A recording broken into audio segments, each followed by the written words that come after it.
Good morning, good afternoon, good evening. Welcome to Democracy First. Thanks for joining our virtual town hall where diverse civic-minded people from across the country gather Monday through Friday at 1:30 p.m. Eastern to discuss current events, legislation, civics, and politics, and the effect they're having on our democracy. A 2-century-old work in progress shaped by we the people. We gather here to continue that work, making good trouble. We welcome new voices and treasure the old in our conversational roundtable centered on respect, where we strive for a safe, welcoming space that is informative and inspiring because it's fact-based and solution-oriented. We do honor a few rules of etiquette. We understand that we can disagree without being disrespectful. We can attack arguments or ideas without attacking people. We raise our hands to speak and mute our mic when we're not. And this is for sound quality and just to be respectful of other speakers to allow them to do so without interruptions. And a reminder that it is a daytime recorded space, so please keep that in mind with the personal information you share and the language that you use. Otherwise, we ask that you not be shy. We thank you for being here. Ask you to please share, retweet the space, and not be shy. Come and join us in the conversation if you're able to. And I'm going to turn it over to my awesome co-host, Eugene, and allow him to say good morning and tell us what's on his mind. Then I'm going to send out some invites, and I'd love to hear what's on what's on your heart and mind today. And I'm going to, of course, put some things up in the Jumbotron that have come across my radar. So, Eugene, how are you doing today? So I was just rolling through the Ukrainians are trending, and I was rolling through a bunch of footage. Like they're just absolutely, just really proud of them, and I'm proud of NATO and everybody that's helped make this happen. You know, um, I don't know. It's kind of a slow day in my little world. Um, that was an amazing room yesterday, and I learned so much that I had to go and do a lot of reading and research and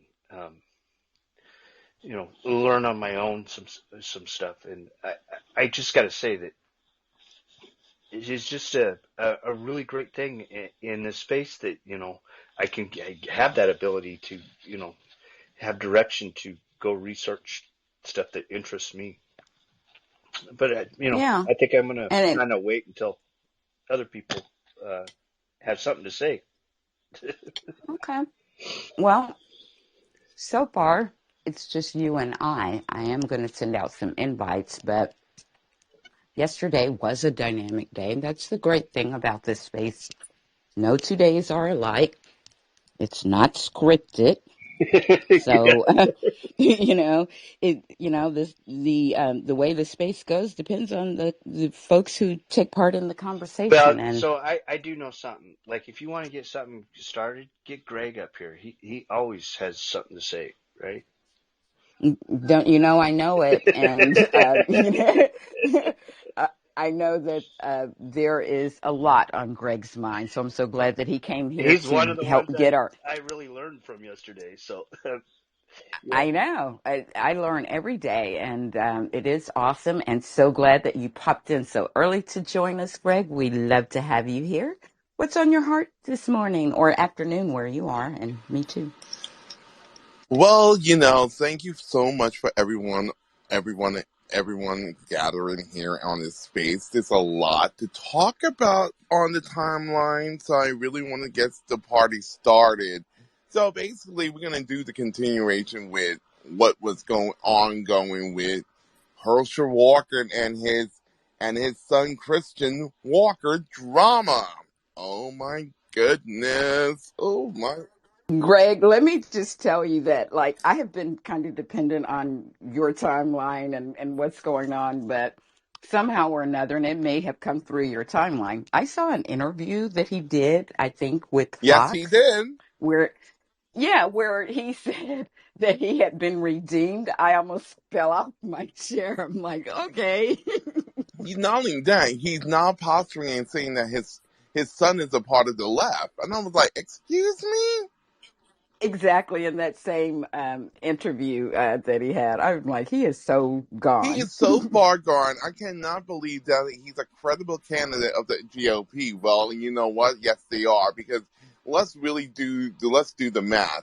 So everybody who probably went to bed early, James Carville was on MSNBC, and MSNBC, he pretty much told the truth about the Republican Party and their candidates. If you're going to cater to stupid people, you're going to get stupid candidates. And that's the God honest truth. That's what is James Carville has said it out of his own mouth. And you know, he's like a brother to another. He's just like me. We tell it like it is. We tell the truth, and we don't care unapologetically, and we don't care if it hurts your feelings. And I'm team F your feelings at this moment, because the truth needs to be told that the Republican Party has nothing to run on, and they have nothing credible, no shred of decency of backing up the things that they are talking about. They are nothing but really bigoted hypocrites, and that's what they are. So knowing that the train wreck of Herschel Walker is going downhill, his campaign is really in shambles. We'll see. Like Renee said yesterday, we need to suppress their vote, and it's okay to say we need to suppress the vote, because that's what we need to do: suppress the turnout on the conservative side and build up. Yeah, because their vote isn't helping us.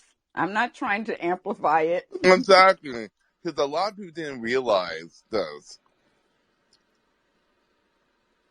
In 2020, we came out to vote, 82 million of us came out to vote for Joe Biden and Kamala Harris. But you got to realize that Donald Trump weaponized his base, and was 75 million people also came out to vote as well.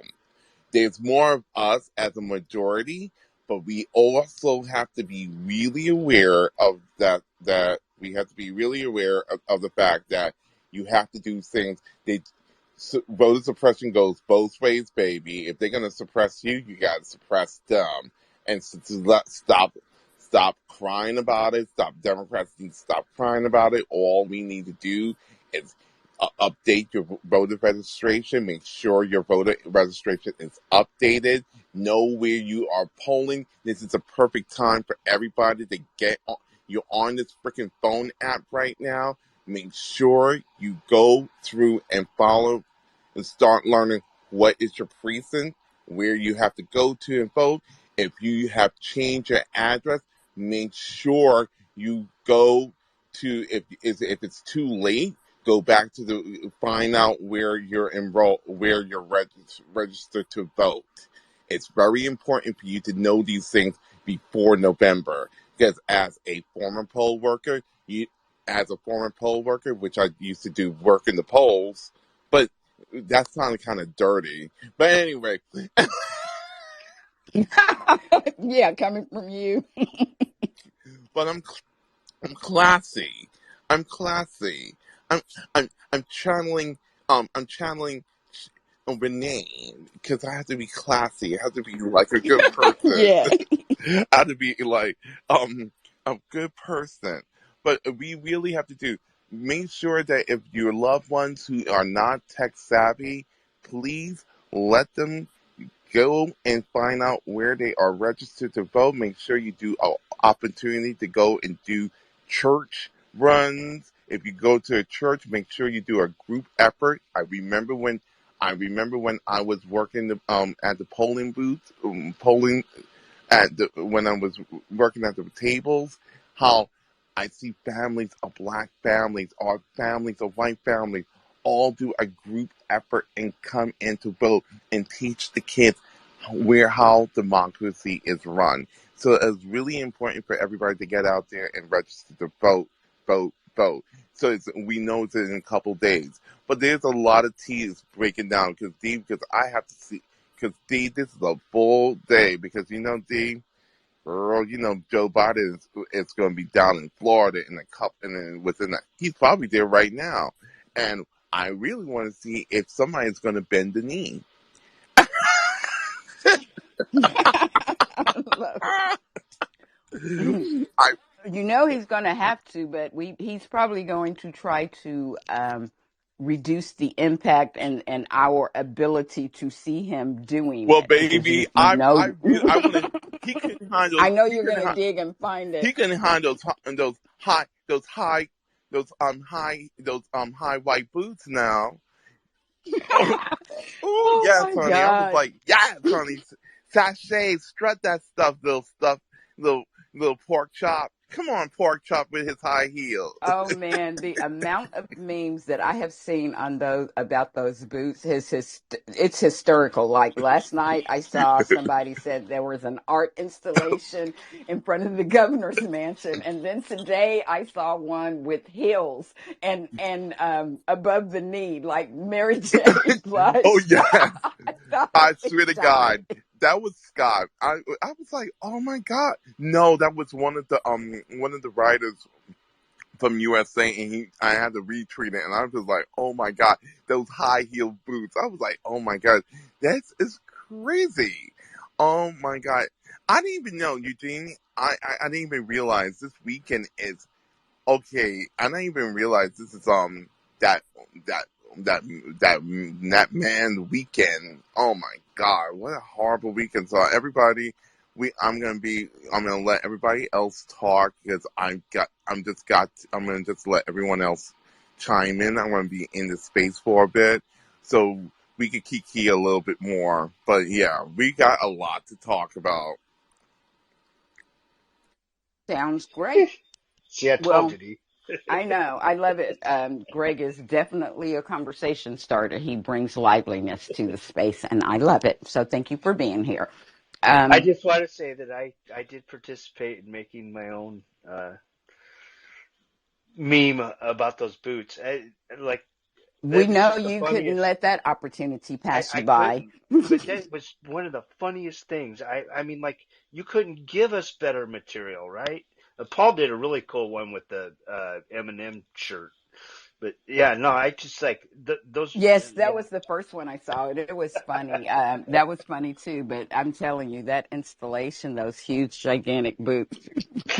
the meme just keep getting more and more outrageous, and I just like I've been losing it for since that thing came out. But that one of the art installation uh, in front of his place, that was my favorite so far.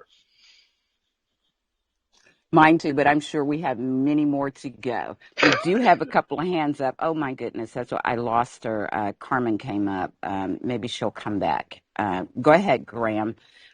Guys, don't be shy. If you want to join in the conversation, grab a mic, use the microphone icon over to the left, and once you're up, hit that heart icon to raise your hand and DM me if you're ever like at work or you only have a few moments. We here in this space know how that goes and we try to make room for you, and most people are understanding of that. So Graham, you go ahead, and we'll see if anyone else is going to join us in the conversation. It's still a bit early, so we got time. Hey everybody, thanks Dee and Eugene. Um, yeah, Hey, it's I saw you sneak into my airplane thing there for a second. uh, always got to keep an eye on you, Eugene, Lurker. as always. I just put an article up in the Nest, and it was talking about local advocacy, pairing up with scientists to take on, in this case, pipelines. And this is a story of a recent victory in I think Virginia, and where people organized and got together and shut down a pipeline. So it's a pretty good story and resource for getting involved and active locally. And I just popped up a thread in the Nest, and it's basically a tool that I use, and it's the advanced Twitter search. So basically, that thread goes through like all the different options of Twitter advanced searching. And I know that people have been saying with the days ticking down, it's good that you can go out and do some digging around in the dirt on people and searching for keywords and conversations and topics and stuff that you can go and search someone's timeline for the past 15 years in seconds to find exactly what you're looking for. I use it a lot.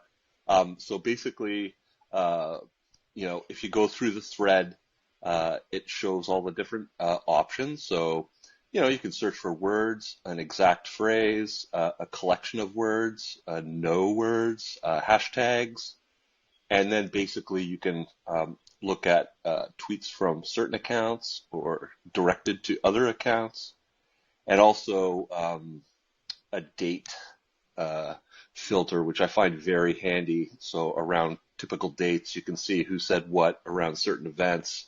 So it's really good to dig up dirt on people and Oh, quickly. don't tell. I'm sorry, I don't mean to cut you off. Don't tell everybody my secrets now. But go ahead. We aim to educate in here, Greg. So There's no secrets in here, Greg. Okay, we we gotta want, share It's the. supposed to be a safe space, but you know yeah, what? I don't mean to say so. This is the perfect. Listen, this is what we do. They do it to us, and this is what we do it to them too. And so, don't ask me. Here's my context. If you could do the work, so this is the perfect. So I don't mean to. Please forgive me, Graham, but kudos. Yeah, I use this to get people taken off this platform a lot. So use it wisely, and also if you got any nasty tweets in your past history, you can always go through and make sure you're squeaky clean before you engage yeah. in.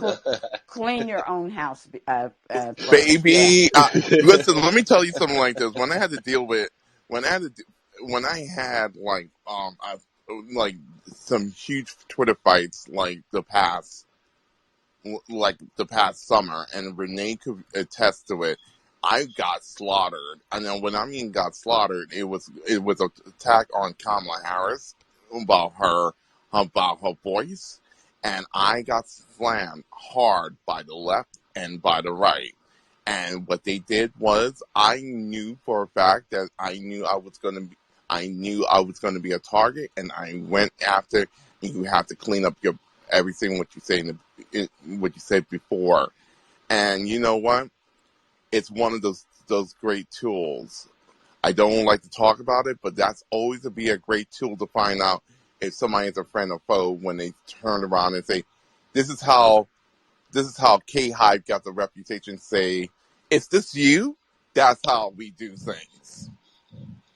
Yeah, I don't know, Greg, if you've heard of Shinigami Eyes, which is a Chrome browser plugin that actually it filters out. That's the one I use. Yeah, that is fantastic, actually. Yeah, it shows Really? like So do I have anti. to get a Chrome? Do I have to get a Chromebook to get it, or No, I have to get I just? think it's on a few different It's platforms, but just the browser, like if you're yeah, using the it's a Chrome browser.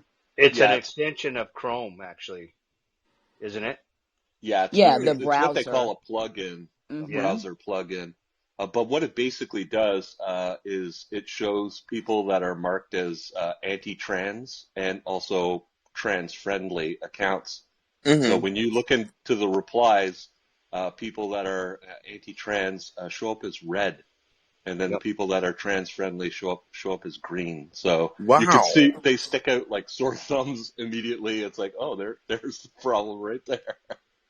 So Yeah, let so me. DM that browser to him, Grant. I mean the plugin to him, because I know it works, because we were able, when we were helping Brenda and trying to make some noise around that.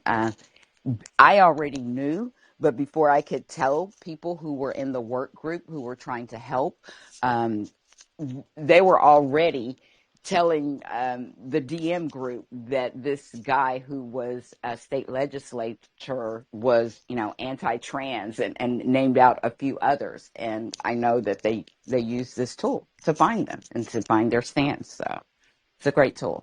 Yeah, there's a lot of sneaky tools that I've been using especially on the science side, for pseudoscience, which is boring. But I think I have a thread. I'll pop it up in the nest, and everybody can see the plugin, Mm-hmm. and it's a good Great. little tool. So there you go.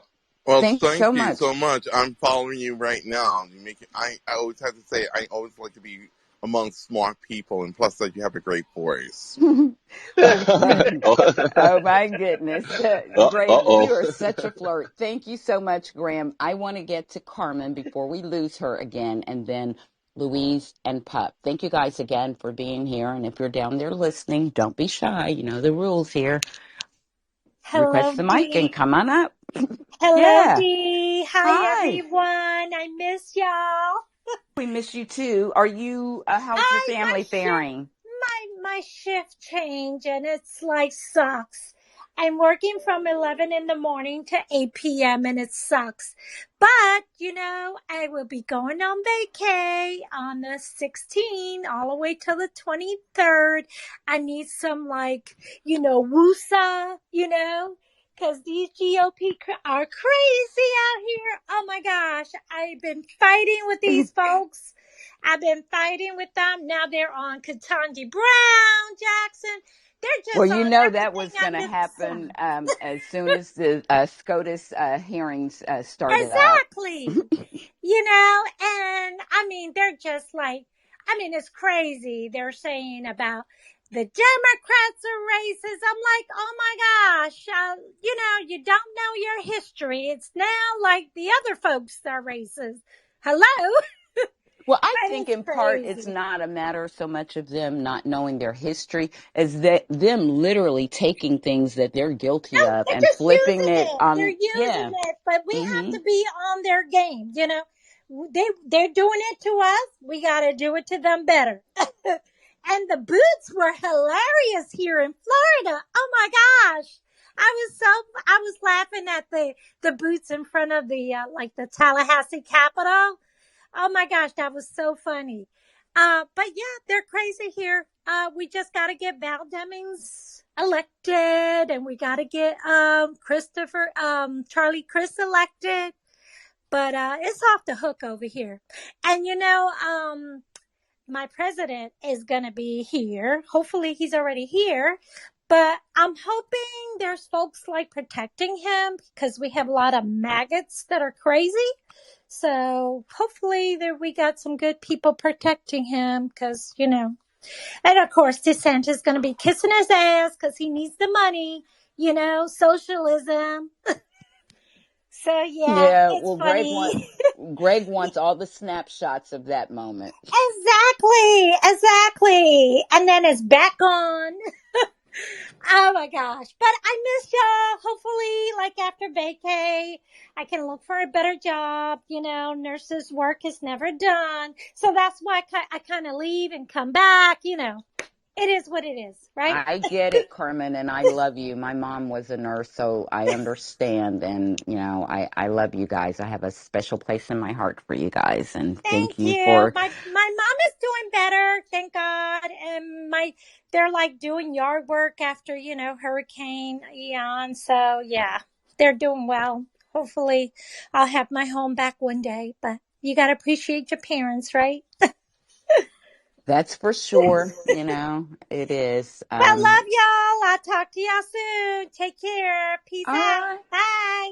Bye bye, Carmen. Thank you for dropping in. And we're hoping that you enjoy your vacation and that, when you start doing the job search, that you find what Yeah. you want and that works for you. So, but we're glad you're here with us today. Stick Yeah. around for, I'll as be long as you listening. can.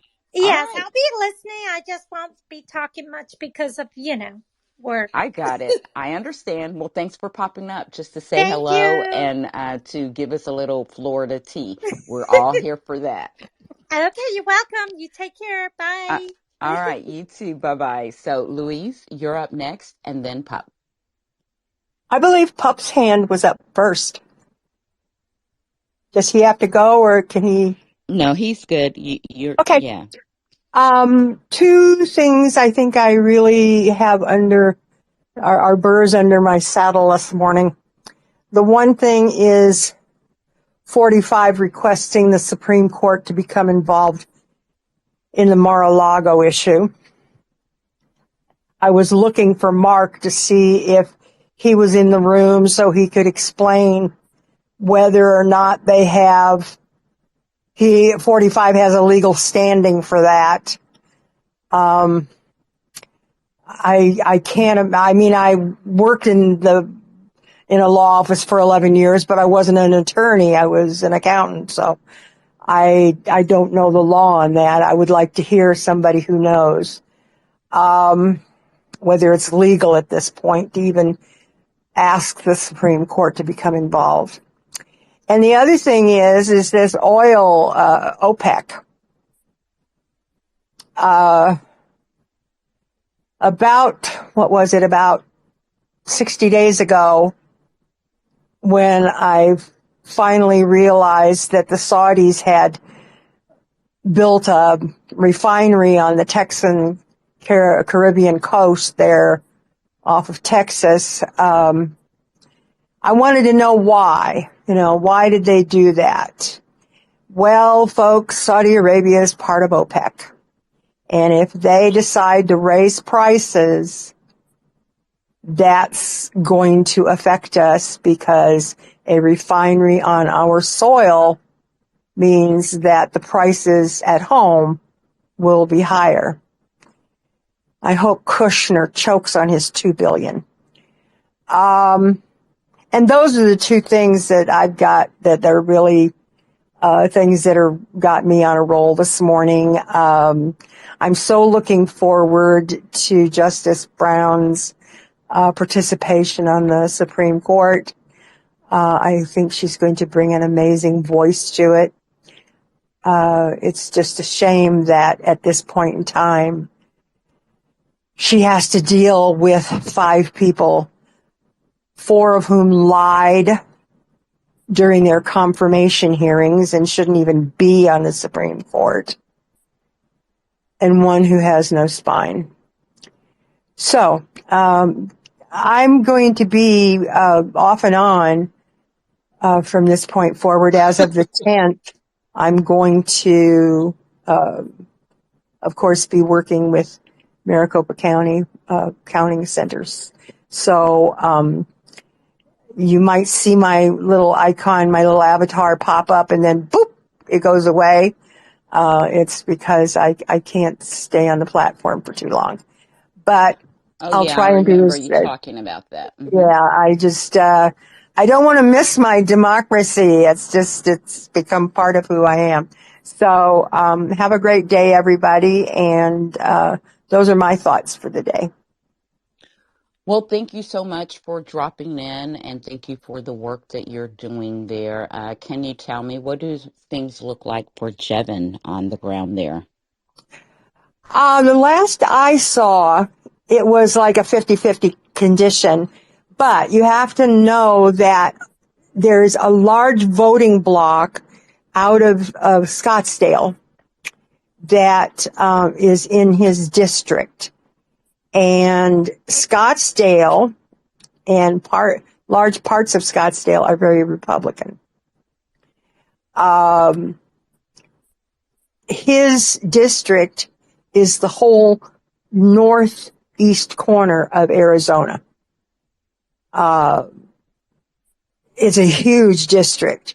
It's got a lot of Democrats in it, but they're very far apart. It's not a high density population. I'm hoping the Democrats that are there will all come out. Right now, the last word I heard, it was a toss-up, but it was leaning toward Jevin. Well, that's polls. good. I don't trust polls, so. Yeah, well, we hear enough about them and the use of them from TIFF. So, it's good to look at them, but we have to take it in context, and we still have to continue to do the work, most importantly. And it sounds like he has a good ground game going there. And again, as a collective community, I would like for us to do as much as we can to help amplify him and support him. I noticed that he doesn't do a lot of Twitter. And I was concerned about that. So I shot him an email to his campaign office. What was it? The first part of last week. I have not heard back, but I'm not in his constituency. So I don't know. And I said that in the email. If they're a small campaign office and they don't have the time to deal with every little email that comes in, that's one thing. I just am concerned that he doesn't have the visibility. But I also understand a lot of the people in that district probably don't even know what Twitter is because they're an older demographic. There are a lot of retirees up there. In fact, I know 3 families personally that have moved up into like the Sholo area, which is in his district, that are all retired. One Republican family, husband and wife, and 2 Democratic husbands and wives. So it's I'm going to do everything I can, even though I'm not in his constituency. But his campaign needs to reach out and use every tool at their disposal to make sure his name is out there. So, Right. Well, thank you so much for that. Appreciate you. So up next we have Pup. How are you today?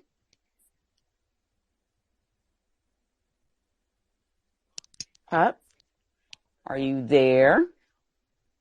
Yeah, the phone went to sleep and I had to, do the password thing and blah, blah, blah, blah, blah, blah, blah. No, I just wanted to touch base with Graham. We're touching base in DM now. So really what I had to say was, already being taken care of. Thanks, Dee. All right, cool. All right.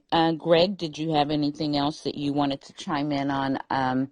There was something, I have to look at my timeline. I know. I was happy to find an article about the Hillsdale School being dragged now in Wisconsin. So people, what happened to them here in Nashville is also shedding light on what they're trying to do in Wisconsin, and people are not having it. So again, it's another reason why it is important for us to talk about the things going on in our local communities, because chances are that it's going on or trying to be done somewhere else, and maybe we can make some people in those other areas a little bit wiser and smarter to get on top of those things and stop them before they get too far. But I am so happy that the investigative reporting, the actively engaged citizens, certainly the educators here in Tennessee, everyone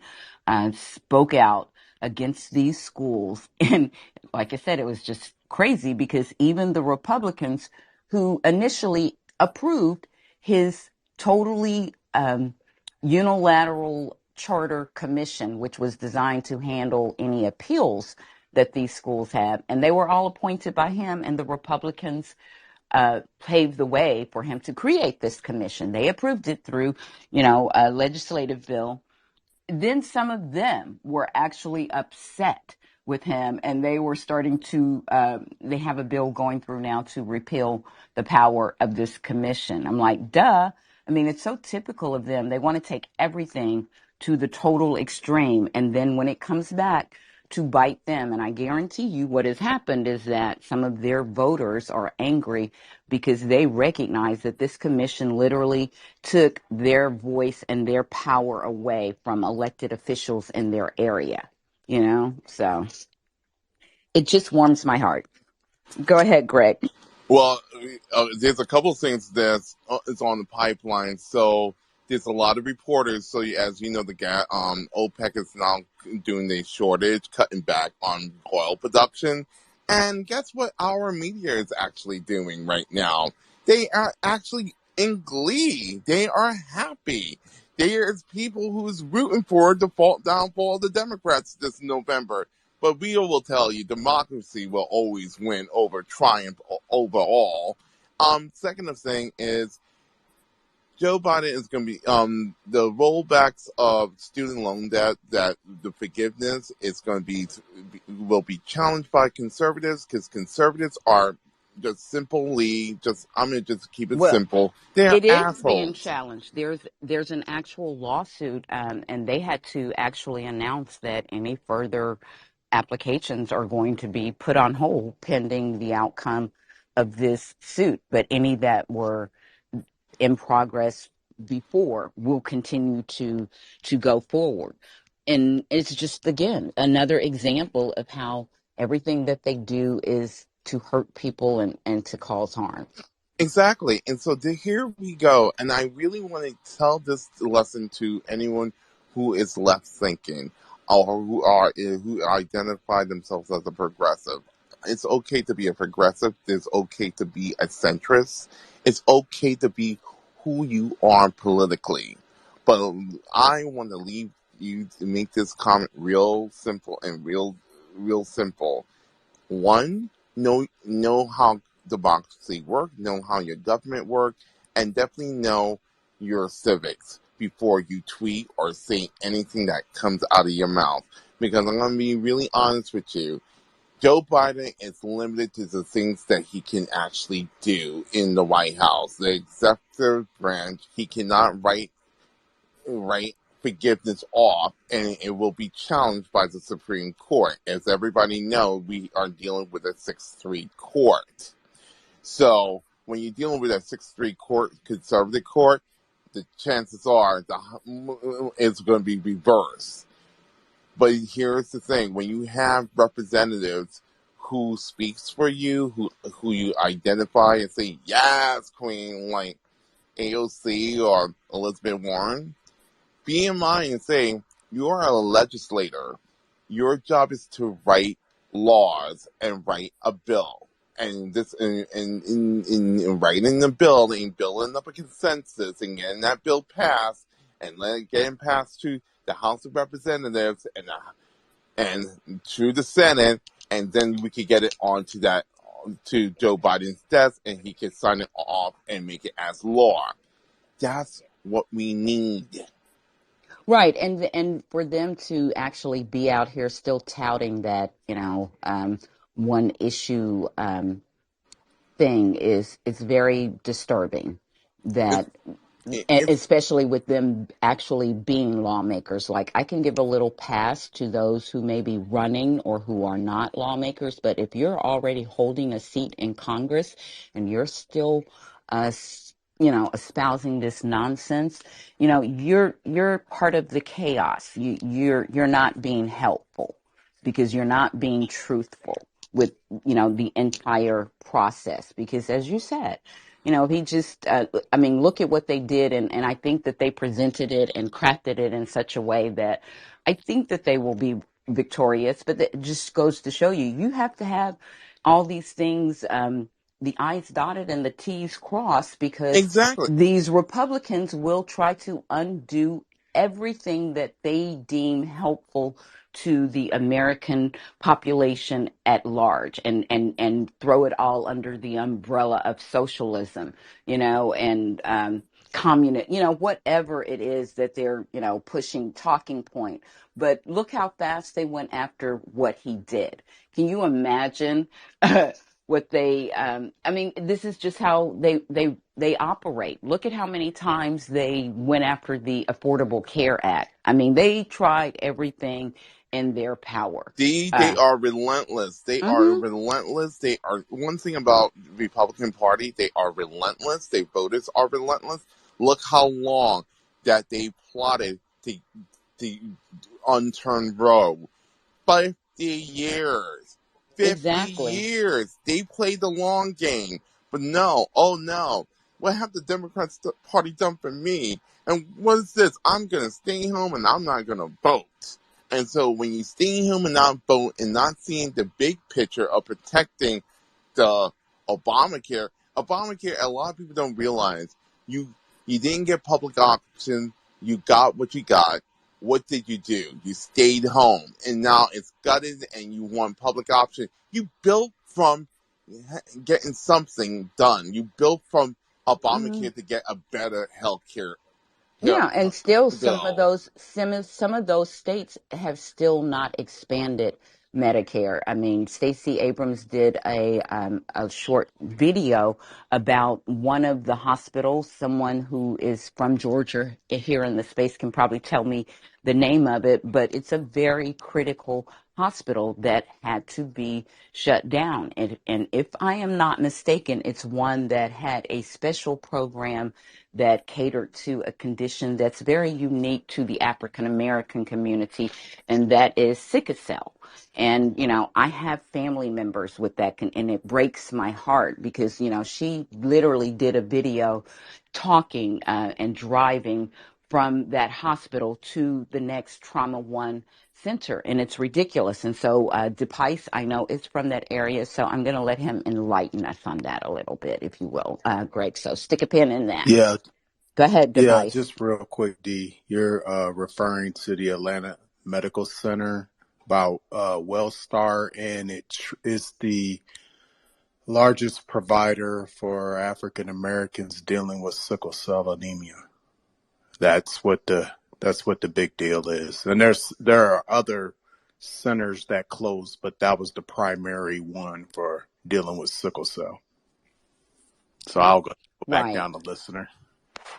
Okay, well, thank you. And I think you're the one who had mentioned that initially. So that's, again, the beauty of this space, how we knew that they were closing hospitals, but someone, who is there in the community and very aware can help us to see it even clearer, how it is affecting disproportionately a certain segment of our population, and how in many ways, this is very intentional on their part. They, are not trying to provide resources and help to, certain demographics that they don't feel are important or beneficial to them and their program.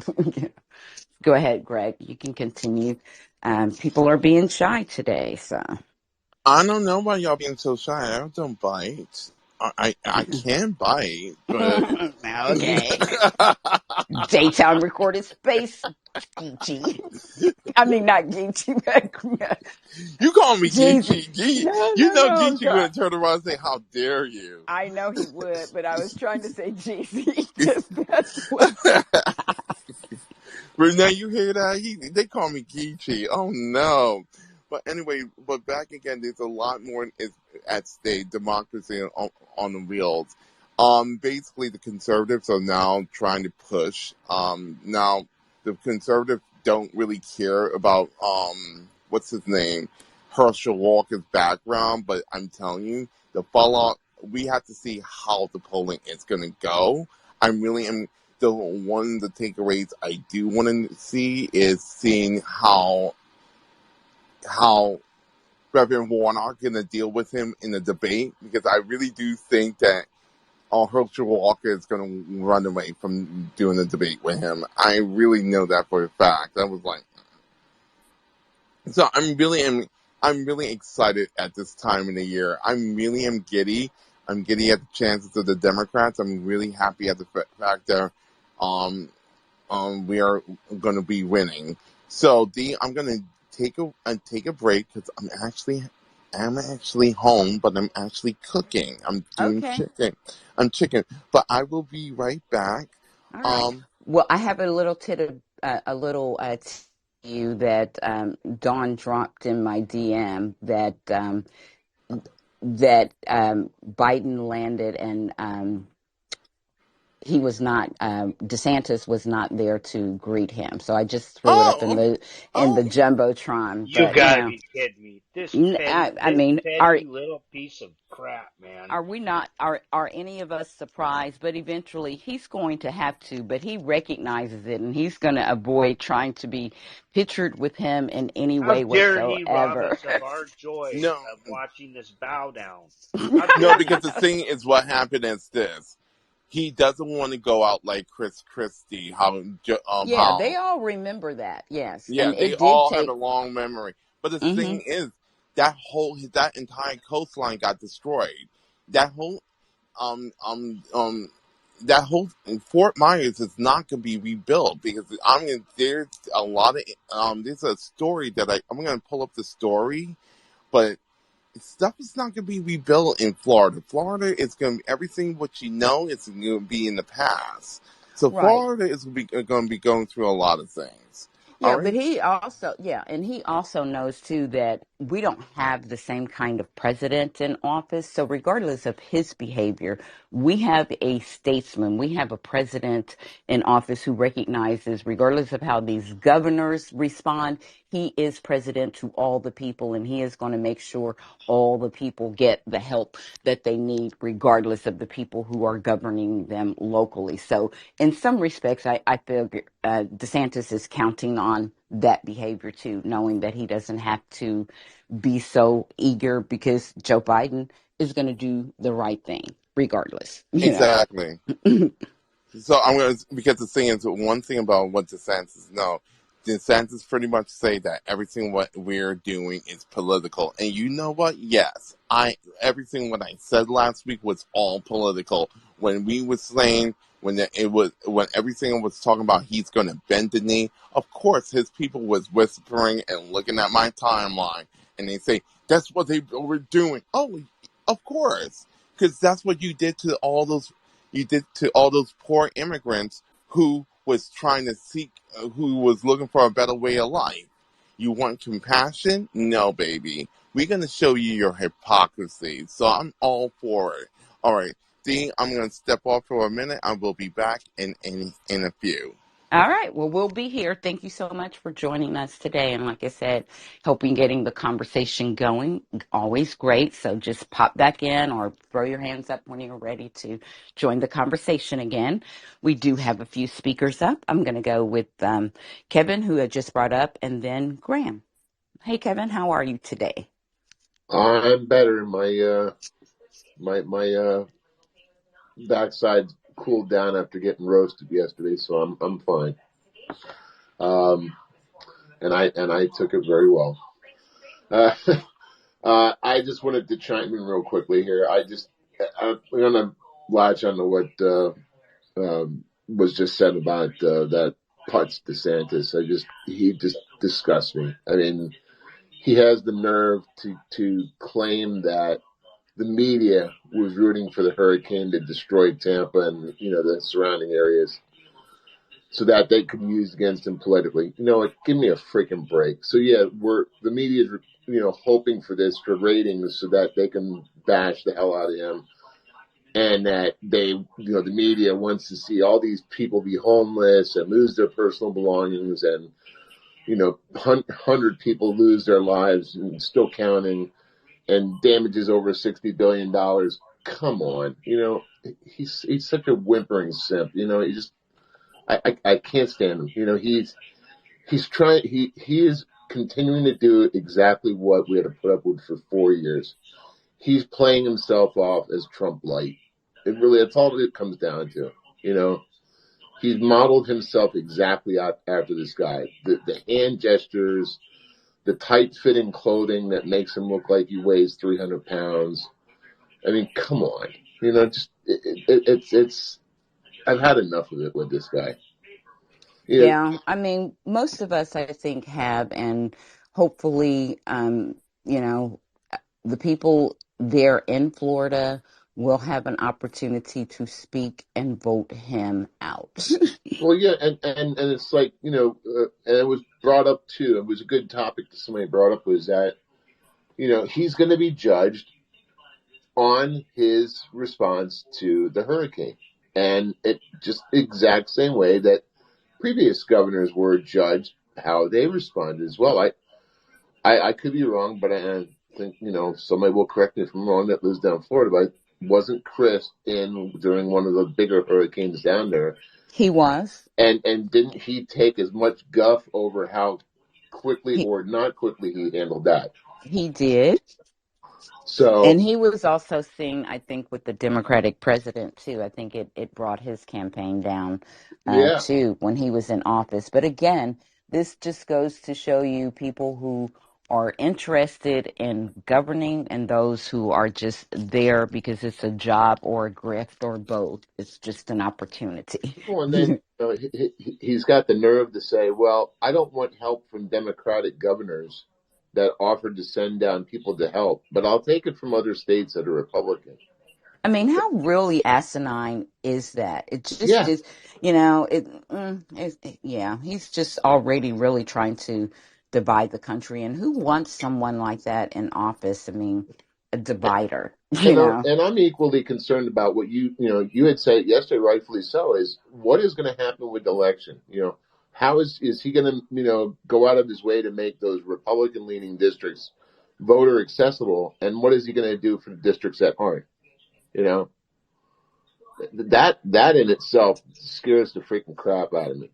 Certainly all of us, and we need to keep our eye on it because we know it's not above or beyond them, to take advantage of people's pain and turn it into a win in some way for them. So, and it's not like they didn't already have a lot of things in place to suppress votes. But again, I'm not there, but what I keep hearing is, unfortunately, you know, a lot of his would-be constituents and voters are the ones that are affected. So it also leads me to believe he's going to handle it a little bit differently. But no matter how they handle it, because they are such huge hypocrites, his hypocrisy is going to show through. So I'm counting on the folks in this community to keep highlighting it and amplifying his hypocrisy and others because, they really have no shame. But for that segment of the population who may buy into some of the things that they're saying and who may not be as politically informed and engaged, that they can start to see some of that Yeah. hypocrisy. But, you almost got to be living under a rock at this point not to see it. I'm just waiting to see what's going to happen with FEMA and disaster relief and these people that are living in these totally shattered communities of Sanibel and Fort Myers. What is going to be permissible down there for rebuild? Because their intention is to rebuild and bring it back to where it was. But my question is, like we've seen up here in the areas that were affected by Sandy and other areas that, they've sort of pulled back on that and made some of them where they could not rebuild in those areas because they're subjectable to floods and, catastrophes like this that you keep building there, you're going to have to keep rebuilding. So when does it become a time when those areas become unbuildable or non-habitable, or that you can't build this close to the coast because, look, we're going to keep having these events like this. So why do we keep rebuilding? So, Yeah, we're going to get there. I mean, I feel like we're already there, but yeah, maybe I feel for these people because I know they want to live there. I mean, we've seen how much growth has been down there over the last few years. I mean, and the type of, construction that's being done down there. And a lot of these communities like that, because they say, well, I can't afford a regular house. So they'll do a double wide trailer or something like that, which that's their choice. I'm not, saying you shouldn't do that, but in those type of low lying areas, why would you do that? I mean, the proof is positive from areas that have been affected like that in the past. All we have to do is look at Katrina. It's at sea level. I mean, those communities, they're still of that. I mean, but then again, you have areas like Sandy, New Jersey, where a lot of those houses now, you go through those communities now, those houses are either on stilts or they've been raised up to the point where everything that's on the first floor is just utilities, and you blow through walls. So if anything that gets washed out, it's just the utilities. Your heating, your furnace, whatever you have stored down, but all living space is above, like 12 feet up. So I'll be interested to see what they do down there. I mean, as an insurance guy, it piques my interest to see that because I get concerned about that. I see that as future risk, so that's where my thought comes in on this. And I'm thankful that our company still has coverage for people down there. We didn't run away like other companies did. Well, thank you. And we're glad that there are some ethical people in the business. So thank you for coming up and joining. I think these are all good questions and things, and some of them we won't have answers to for a while, but we're certainly all going to be watching and looking and listening for the developments in that area. I want to go to Jay, and then Coach Cam has joined us again today. Um, Jay, Graham, and Coach Cam. Let him say hello to us today and tell us how his campaign is going. Hey everybody. Miss D, Judge Ketanji Broad Jackson is exactly where she's supposed to be. The woman is a savant. Watching her, Kagan, and Sotomayor, a former New Havener, uh, absolutely have Alito questioning everything he is right now is so beautiful. Having them using the originalist argument against an originalist is beautiful. And when Kagan says, okay, if we grant you this, what happens to the voting rights bill for the rest of America? And I mean, these people are what they are. I mean, we know what they're trying to do, but man, it was so to see the women just dominate yesterday and just crush. That's all I wanted was Alito to be crushed. That's all. And it was beautiful. And their arguments were so thought out, and the way they posed their questions and their phrases was a thing of beauty. These women are unbelievable judges, and it saddens me to see people up there like Kavanaugh and the other one. It just unbelievable, just so sad. And on a lighter note, I don't know why Marjorie Taylor Greene keeps going for Pete Buttigieg, because he keeps crushing her. And I mean, she must be a glutton for punishment or something because of her divorce. We don't know, but yeah, he's smacking her around again, and it's unbelievable, and it's really funny. Oh, And I love share. it. You Share guys the have a tea. great day. It's the tweet. She tweeted something. He's trying to emasculate the way people drive, and Buttigieg said to the extent of, "Yeah, my manhood isn't built on how my car runs or what my car runs on." And he crushes her. And he does it. And Pete Buttigieg, he's She's understated. so far out of her league. I don't know why I don't she know why she tries. keeps going for him. I think it's hilarious and I love it. But yeah, she said something about he's because they were talking. She was talking about electric cars, and she says he's trying to emasculate the way Americans drive, and he had his comeback, and it was beautiful, and I laughed, and it was awesome. You guys have a good rest of your day. Thank you. Yeah, Buttigieg is a great, GQP slap back. He's always ready. So, thanks, Jay. So glad to have you here. I hope things are going well for you and your family. Always good to have you here in the conversation. Hope you can stick around some today. So up next, we've got Graham, and then we want to hear from Coach Cam, who visited us yesterday, and it was a pleasure getting to know him, and I'm looking forward to some follow-up conversation with him today. So, Graham, you're up next, and then Coach Graham, Coach Cam. Thanks, Dee. Yeah, a few things. Obviously, yeah, how Justice Jackson is taking care of business is going to be a delight to witness for sure.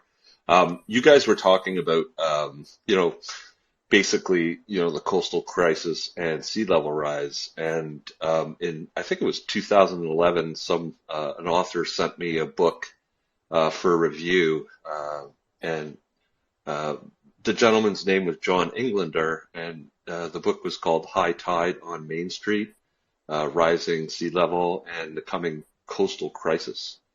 And basically, it's a really good book at understanding all the economics and driving forces behind all of that, the economic models and, insurance and banking and where the money's going to go and who's going to suffer, right? Obviously.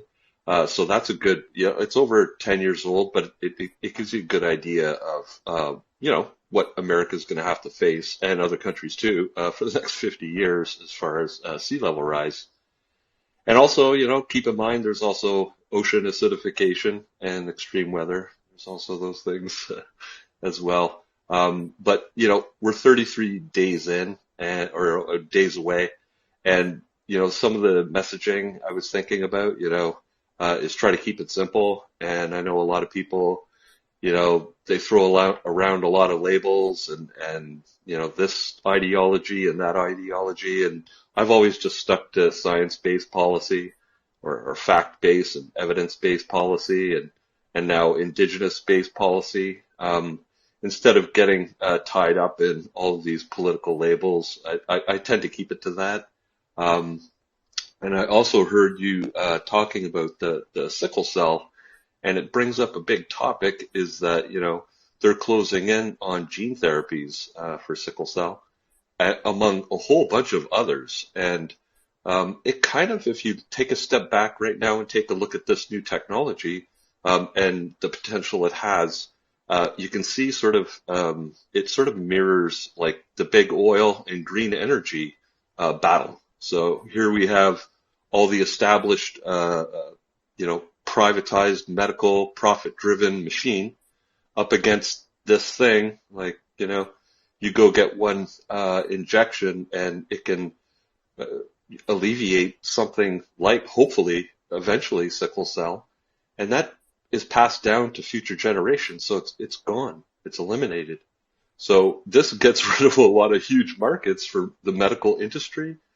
So I'd keep an eye, and I always say science, we need to get these, this technology and new ideas to everyone, because a lot of medicine is designed for white men, and it doesn't even take into account a lot of women or any of this stuff. And of course, science is finding out that, genetics is a little bit more complicated than single drug therapies. And I think that, this needs to be something that is, available for everyone, because it can save so much money for a person to be cured from some of these things. And I know for a fact right now in agriculture, there is a gene therapy and RNA therapy for a parasite. And basically, instead of treating these animals every year with a booster, they just get one shot, and then all the offspring of all these animals are no longer affected by this parasite. So it's ingenious, it works, and I think that it's something that we need to, and in Canada as well, focus on and make sure that the private interests don't stand in the way of people, essentially getting healed for some of these afflictions. So just wanted to throw that in there for you. Thanks so much, Graham. I do appreciate that and love that we have such a scientific, brilliant scientific mind here as part of our community. And we're grateful and thankful. So I appreciate you just kind of expanding on, the importance of that. And of course, as you do with most things, drawing that scientific line, Really, and connection. really cool that you brought that up. We actually, over in the airplane spotting room, we're talking about this morning and talking about, how we've been doing this. We've used fish gene in corn to keep the silkworm from getting into the corn, and it works. Like it's worked for 30 years now. Like I love science. I Yeah. do too, and like the good things are going to happen. It Yeah. has to be well regulated science. This is the thing, Yeah. is like, Mm-hmm. the approval process, especially, I don't know how many people have studied the FDA and the approval process. But it was, they went in there, conservatives went in there and messed around with it and sort of took away, the Checks and scientific, balances. Yeah. it was all scientific checks and balances. And what they did was they said, oh, well, maybe corporations can come in and hurry the process along by Yeah. providing resources so that, like, whatever, and this is what I say is like, all of this, science-based policy, it has to be open source. It has to be peer reviewed. It has to be with, proper safety regulations. People are always like, science can be bad or whatever. And the way I look at it is, it's either science or pseudoscience, and we need to figure out which is which. So, anyways. Exactly. I've Well, been saying thank you. for a while, the shame about what's happening in the U.S. right now is, technology and science is in an accelerated pace like we've never experienced ever in humanity, right? Like this is amazing to be here to witness this. And, we've got a government that like we're having to fight just for basic human rights right now, right? Where our legislature should at this moment be preparing us to enter, these are things that are coming. And like, you don't write legislation, you don't put the cat back in the bag afterwards, right? It's really hard. They're experiencing this with crypto right now. They're trying to like figure out how to regulate around it. And my God, that's like the hardest thing in the world to do. Whereas if they'd have saw this coming, right? And they did. I mean, this has been here for how many years now on cryptocurrency, but in the meantime, we're so busy just fighting for basic human rights and to keep a fascist from trying to control our nation. That we're not regulating on this, and it's going to bite us. And why it is so important, like if we can get control enough in this next legislation, some of this can very very quickly be addressed. These aren't like, these are already very thought out things by people like Graham and many others. That there's been a lot of thought into this. It's that that Republicans, conservative, and in Canada conservatives, like they've gotten in there and tried to like they're trying to squirrel it away for corporations that are always going to go after the bottom line, which is never in the best interest of the people. Right. Well, we do have a few hands. I want to get to Coach Cam, Mark, Carrie, and then Shauna. And I'm glad Shauna came up because it's a great opportunity for us to Oh, hear I'm about the looking space forward. she's having. Yes. So, Coach Cam, how are you today? Good afternoon, lady. How are you? We're good. How's the campaign? Oh, it's fantastic. We're 34 days away from victory. I can hardly wait. I love it. Claim it. Yeah, so I had my newspaper screening down here. I'm in Houston, or the suburb of Houston, Katy and Cypress, and so we had a newspaper screening today with the Houston Chronicle. Of course, little buddy didn't show up, which is fine. They went great. I mean, I think that I came in maybe 30 minutes ago or so, and I heard some BMW. We call that bitch and moaning and whining. You know what I mean? Where I'm from, and so I definitely get it. I think that if I were to just share a thought today, it would be, for those who have played sports and those who watch, even as a spectator, you got to remember what it feels like when the other team is down. The only time the trick plays come out of the bag is when the other team is losing, right? And so, of course, they're going to weaponize migrants, and of course, our cowardly governor and the governor, of Florida, are going to use trick plays because they're down, and they know they're down. And the only time that you pull trick plays out is when you're behind on the scoreboard. And do trick plays work? Every now and again. Every now and again, you can get a trick play to distract somebody. Trick plays hardly work twice in a game. And just wanted to send some encouraging words to say for the folks who are, frustrated maybe and potentially, almost disenfranchised, that you got to remember that we are the winning team, and winning teams focus on one thing, and that's winning.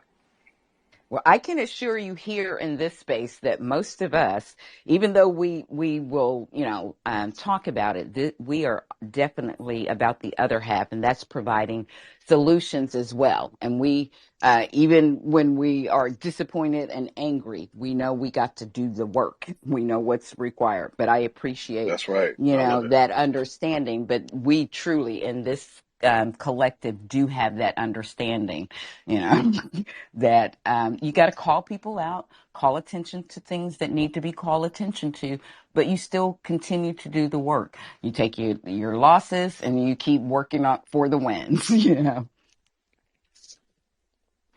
Yeah, that's exactly it. So yeah, I mean, we're in great shape. Really excited for those who haven't had a chance to meet me. My name is Coach Cam. I'm a Democratic candidate for state representative in House District 132 down in Texas. Very thankful to have a chance. Shauna invited me to the candidate forum tonight at 6:30 Central. So looking forward to meeting you guys there. If you haven't, would love a follow. I actually forgot yesterday to mention, if you guys are interested, we've got some really dope merch on the website as well. So grab a t-shirt, a hoodie, a pullover, a patch. So yeah, I mean, we're moving this thing forward. And as you guys know, one door knock at a time. Well, that is awesome, and I'm so glad that you came back, and I can't wait for anyone who wasn't here yesterday. He spent quite a bit of time with us, and we so appreciated it, and are looking forward to hearing more from you tonight in Shauna's space, along with some other excellent candidates. So we will definitely continue to do all that we can to support your efforts, to amplify your campaign, and, of course, that you have an open invitation here, because, here we're about democracy and finding good representation. And for those who are courageous enough to put their hat in the ring, we're going to do the work to help them get across the finish line. So thank you for doing that. And of course, if you have a few moments to stay around, anyone that has any questions for you, but I feel like tonight we'll have more of that opportunity. Certainly feel free to ask them. But I'm going to move to the next hand, which is Mark, Carrie, and then Shauna. Hey, everybody. Hey, D, can you hear me? I can, yes. Okay. First and Twitter foremost, was trying to mess with us yesterday. Let me tell you, we start talking to business and Twitter gets all Bezos on us. So I wasn't even going to come on today. Honestly, I just wanted to listen, just doing some work and everything like that. But there's been some new developments. So as we talked about yesterday, Trump had asked. He's appealing the 11th Circuit's stay for partial stay, to the Supreme Court. Clarence Thomas is the Supreme Court justice that covers the 11th Circuit, so it goes to him for it. And I want to bring people down a little bit, because I think there's a lot of hysterics with it when it comes to the motion going to Clarence. He handles the motion, so he doesn't make the decision on the motion. It still has the decision to accept the case has to go before the court. There has to be 4 justices that accept that say, hey, this is something we should accept. There is no way in hell that 4 justices are going to accept this case. It's not new law. It's not trying to change law, and there's very little factual dispute. Actually, there's hardly any factual dispute. It's just all law, and it's all precedent. So it's highly doubtful. I know that people are skeptical of Judge Thomas and also the 6-3 court, but you got to understand the way the makeup of the court is. It's not 6-3 everything. It's 6-3 like they don't like substantive due process. Like they don't like Griswold v. Connecticut. They don't like, marriage equality for everybody. They don't like those things. The procedural matters, they hardly ever take these things up, and it has to be pretty significant. So I just wanted to rest everybody's emotions when it comes to Clarence Thomas. I've disliked Clarence Thomas for almost half of my life, and I've read almost all of his opinions. They're not intellectual. I think Barack Obama was correct that he's the most unintellectual Supreme Court justice, barely qualified to even be one, and that still stands today. But what happened today is that the 11th Circuit came back today, as we talked about this last week. They were going to come back pretty soon. Remember we said, the opening brief is due on the 14th. Actually, at the beginning of the week on Monday, Eugene, we said, we talked about how the 11th Circuit was going to probably set the schedule this week. And lo and behold, they have. They accepted the Department of Justice expedited review, which is very rare, you guys.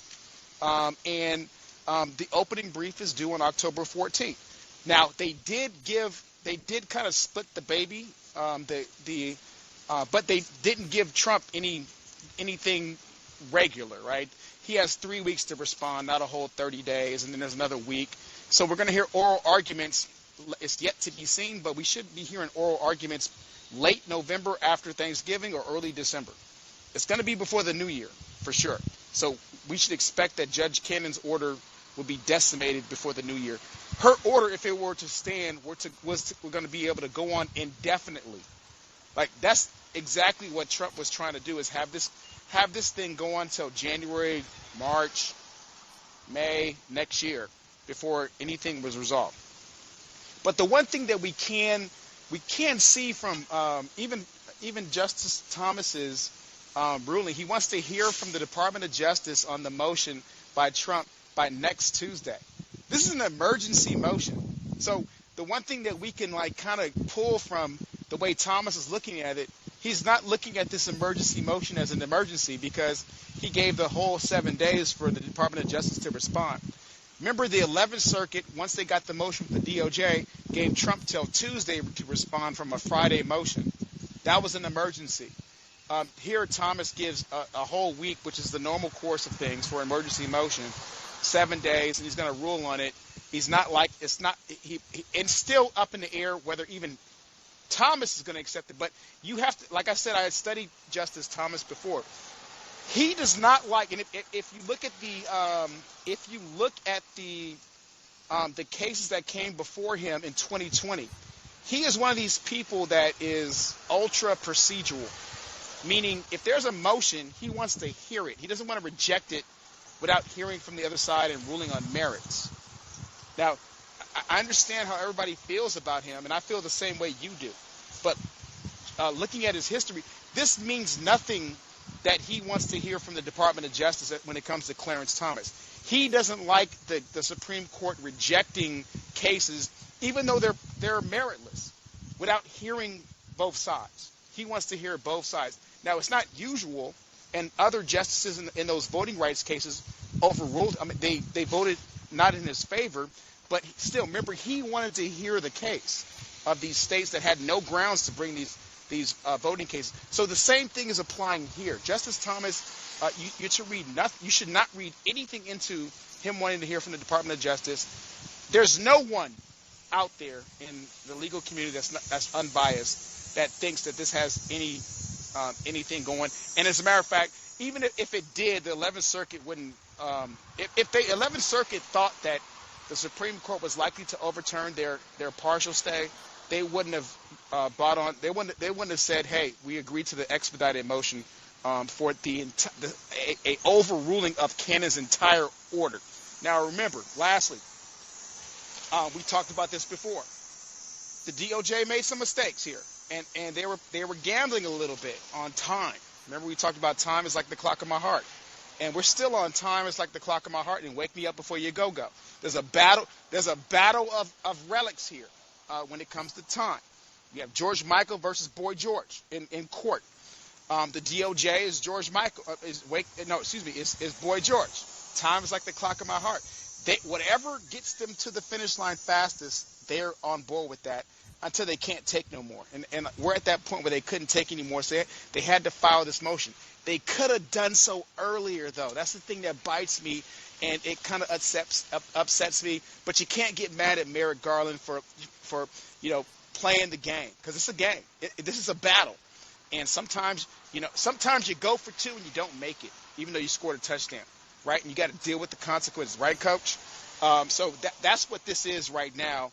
What we're in court, but this is unprecedented. Lastly, this is unprecedented that at every level of judiciary, there's a Trump case. I mean, I've never even seen this before. Has anybody else seen this before? At every level of jurisprudence, at the state level, right? At the federal, like, magistrate level with And the you know social. what, Mark? Probably if you dig down into some local, like, municipalities, he probably owes some of them some money He, somewhere or something. oh man, he don't even pay the painters of Mar-a-Lago. Didn't even get paid. They contracted for 100,000. He said, "Sue me, I'm only paying you 50."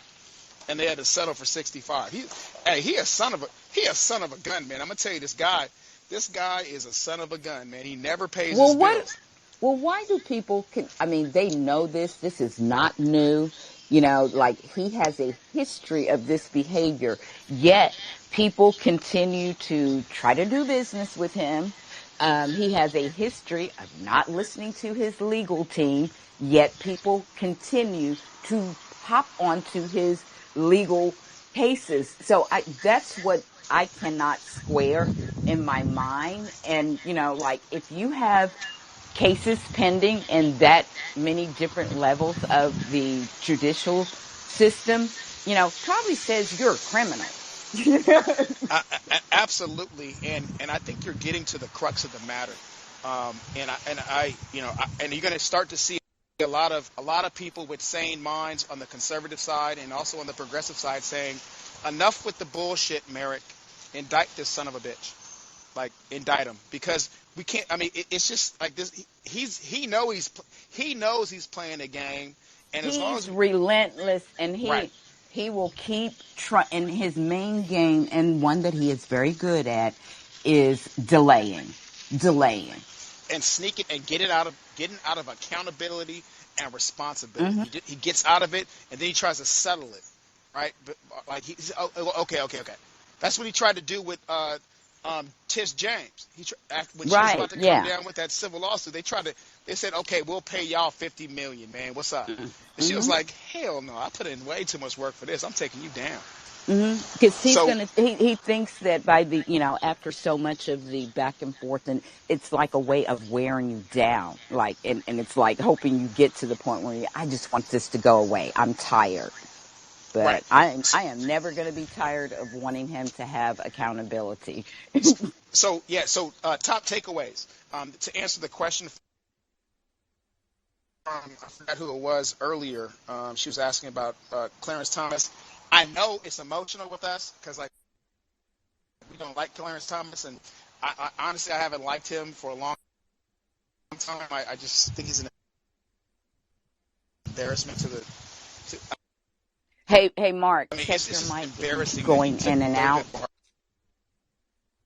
Marshall's spot. I'm like disgusted by the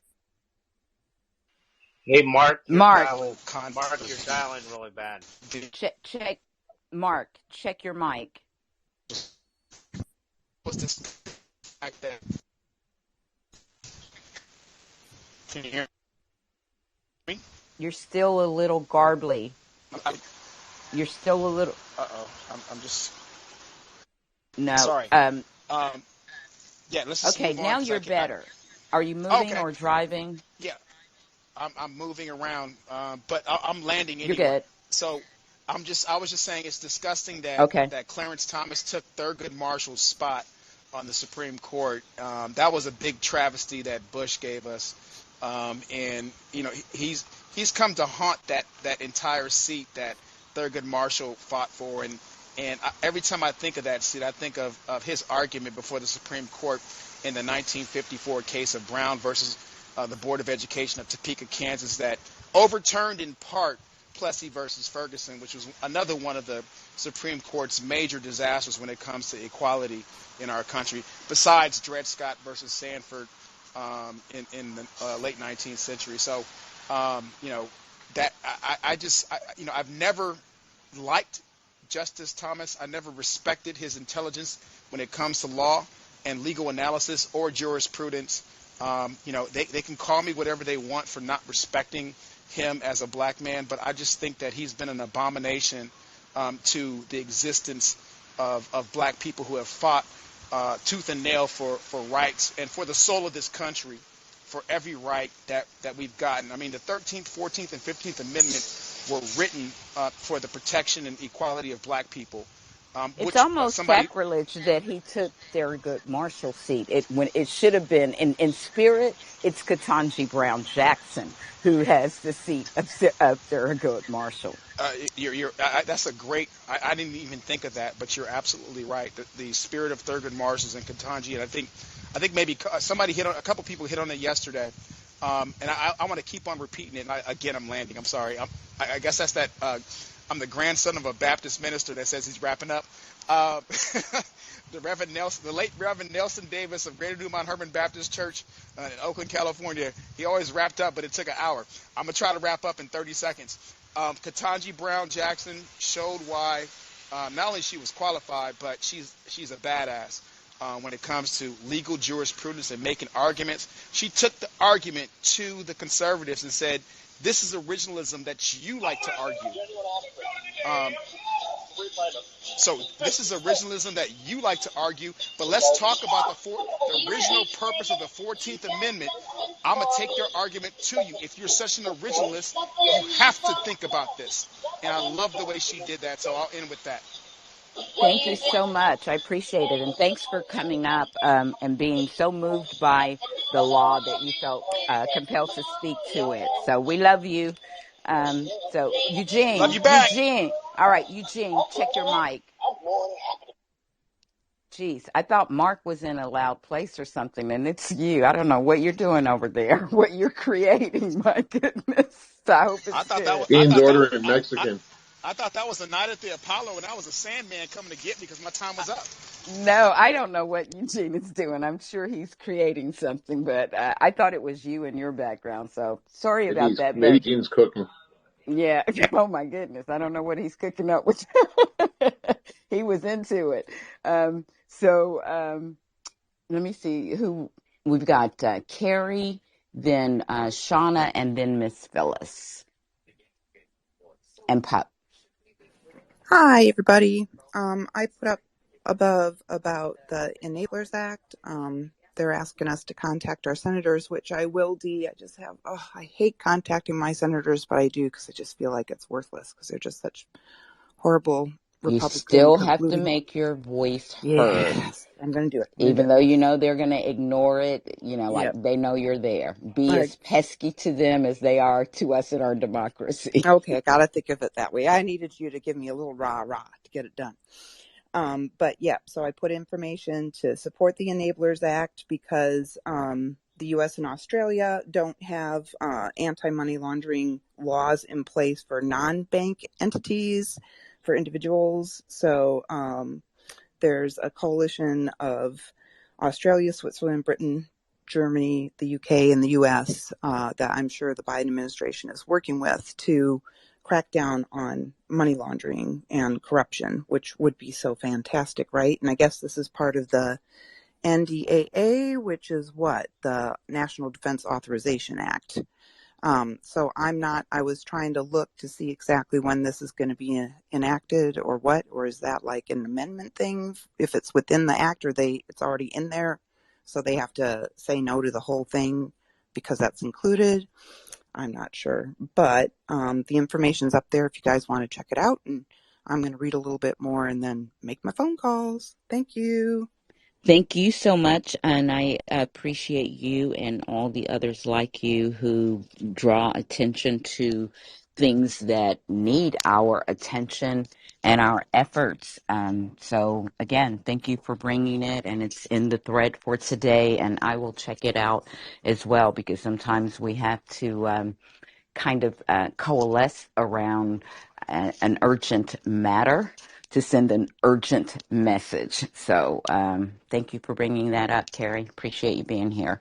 So next up, we've got Shauna. And whatever else you say, you have to tell us about the space this evening. Then Phyllis, then Pup. And I want to invite anyone else who's listening in the gallery to not be shy. Thank you for being here, but do come up, join in the conversation. We'd love to hear from you. So, Shauna, how are you today? Thanks, I'm good. And I wanted to say something first before I talked about that. So I shared something earlier. You know how we all were kind of complaining about different posts showing up on our feed from like conservative people And I guess Oh, someone I else saw complained. that. Yeah. Yeah. And I'm like, okay, so that's happening to them too. And I commented on their thing. I'm like, well, we don't want to see your stuff either. But I'm glad that it's not just us. It's happening to, because I thought, a few weeks ago, like, why am I seeing stuff from these people I don't, know, or these famous or these pseudo famous people? Like, I don't follow these people. Why am I seeing stuff from them? Why are they in my newsfeed? And I was just muting them or blocking them. Like, I don't want to see what they have to say, but I mean, I guess it's happening to those people too. But I'm like, well, our stuff is based in truth. Their stuff is based in, lies and bigotry, but There was a I'm, lovely response. yeah, they're like, why is this stuff popping up? Okay, well, I don't want to see your stuff either. So that makes two of us. But that was good to know that it wasn't just happening to us, and there was not like a GOP agenda or something being forced on I everybody. It think looks like it's, Twitter is just playing around with their yeah, they are. They're playing around with their algorithms, and I think Yes. they're allowing other, what do they call them, APIs or whatever, Hmm. to be used, which is also jacking up the algorithms. So, Yeah, for sure. So I thought I'd just share that. And then so about the space this evening. So yes, it is at 6:30 Central Time. Bobby's made my co-host, and then we brought another co-host. Respect is earned. So if there are any questions, they're going to be handled by DM because there's so many guests tonight that there's probably not going to be time, and there's not going to be really space to bring up Smart. any. Yeah, well, there's not really going to be space to bring up people to ask questions verbally, unfortunately, and we're going to have to rotate out the candidates anyway. So if there are any questions, please send them to my DM or Bobby's or Respect is Earned. But, I think most of the questions that we have for them, I, I think most people's answers will be covered. But if they happen to be in your area or someone you know and there's a specific question, please do send it and we'll ask it for you.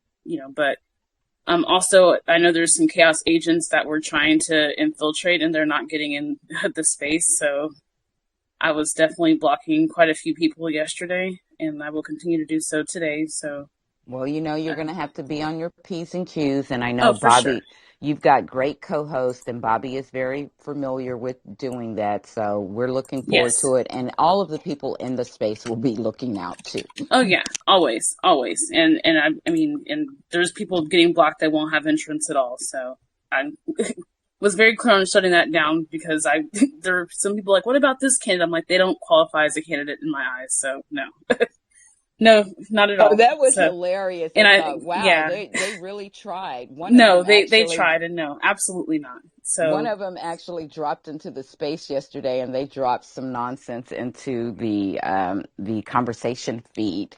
right. And No, I muted it. Like, no, we're not. You couldn't come up to speak, so you thought you would still try to jump into our conversation. So it's not there. But nope. good So, try. right. So when I noticed, the space was getting shared around, I noticed some people were getting tagged. I'm like, nope, blocked and blocked. You're not even allowed to even come in. So, nope, not allowed. So, yes, any questions, please send by DM because I do, if they are in the areas that people or you happen to live in, then yes, I want your specific question answered. But most of the questions are pretty specific for the last few weeks of a campaign. I mean, they're the questions we normally ask people in here. So, but again, if something is missing or something more specific you want to know, please send that to us and we'll make sure that it gets asked. But again, I just thank you all for your support, and I think tonight's going to be really great. So thank you again. Thank you. Well, thank you for the awesome work that you have been doing and are doing by hosting this space and highlighting these candidates. I think it's a great work that you're doing, very needful and very timely. And we certainly will be there to support you, to get to know the candidates and figure out how we can support them, and also help you ensure that it is a safe, and informative space.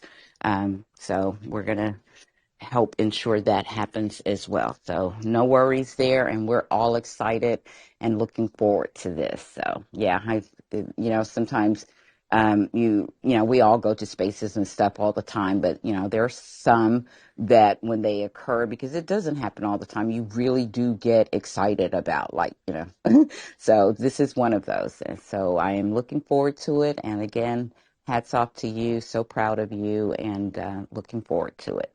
So did you have anything else that you'd like to share with us? No, that's it. See you guys at 6:30 Central Time. And I apologize in advance.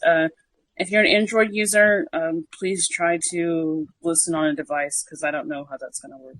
Sorry in advance. So, sorry. Yeah, and just be patient. Twitter has its glitches, and it definitely does not want people in this community to be great. They continue to mess with us. So just overall, just be patient. We know it's going to go well. So again, thanks again. And we're going to be looking forward to it and seeing you over there tonight at 6:30 p.m. Central Time. And Miss I'll put it in the nest. I'll put it up here. Thank you. Appreciate that. Miss Phyllis, you are up next. Thank you. I knew Clarence Thomas was not going to be anything from way back. I know he's Catholic, but did he take an oath of silence his first 20 years on the bench? He never spoke. So that's how you know he wasn't crap. The only time it seems like he just recently found his voice, huh? Yeah. As soon as what that guy that guy that died, the Italian guy. Scalia. Yeah, thank you. And I'm glad that you like Boy George because he's my top favorite. Anyway, I love Miss Phyllis. You and I do love him. I'm telling you. Yes, and it's a long time. It's a long time since I was. That was our era. That was some good music. Exactly. DeSantis, I hate him with a hot passion. He's worse than Trump because Trump, he's smarter than Trump. He's cynical. He knows how to press works because his wife is a former news anchor in my city. That fool's from Jacksonville, and I'm ashamed every day. Man, him and Pat Boone are the two people I don't like born in my city. God. And those Eugene was playing, those boots were made for walking by Nancy Sinatra, her one hit. I know. He's a mess. I know he is. He's working on some material. That's what he does. So yeah. But I thought it was Mark. I couldn't really hear. I thought I had tricked something myself. I said, wait a minute. I thought Mark, because he said he was moving and I know he teaches. I'm like, okay, maybe he's somewhere on the campus and he, has no control over the background and we're trying to get his voice no matter what. So. Yeah. It's all good. It happens. So. Yeah, but man, we need to get rid of this fool. Get Demons in the Senate and get that fool out of the governorship. Yes. Every time I see him, as much as I don't like seeing Trump, it's personal with him because a fool is from my city. I keep saying that, but right. No, but Miss Spillett, I do understand that. I really get that. For you, there's a more visceral level of disgust. But I do have a question. I haven't seen much in the news about this. How did Mar-a-Lago fare from, as far as damage or anything? Are there any reports going on there around it? Haven't heard. I haven't heard too either because I don't give two flips about that. Yeah, I know, but I kind of, I'm still kind of interested because, I just, I don't know. I think if some damage would have been done, I would have seen it online or somewhere. Damn.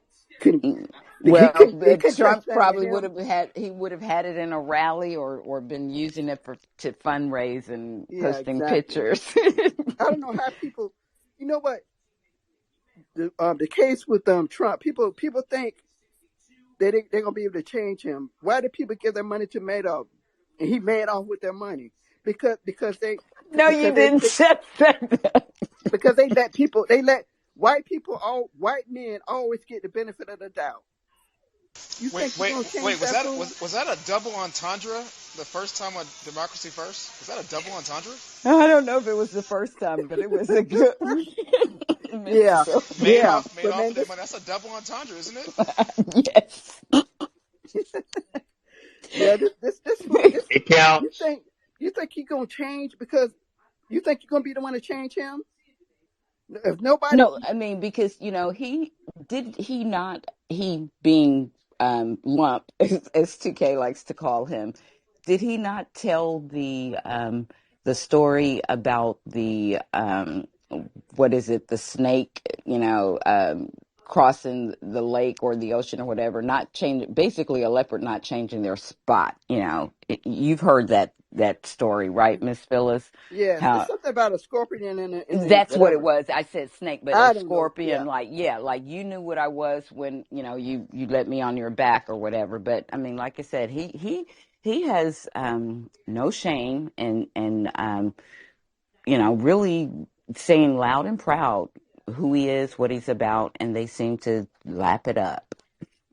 yeah. You're not gonna change people. That man's 70 something years old. You think he's gonna change now?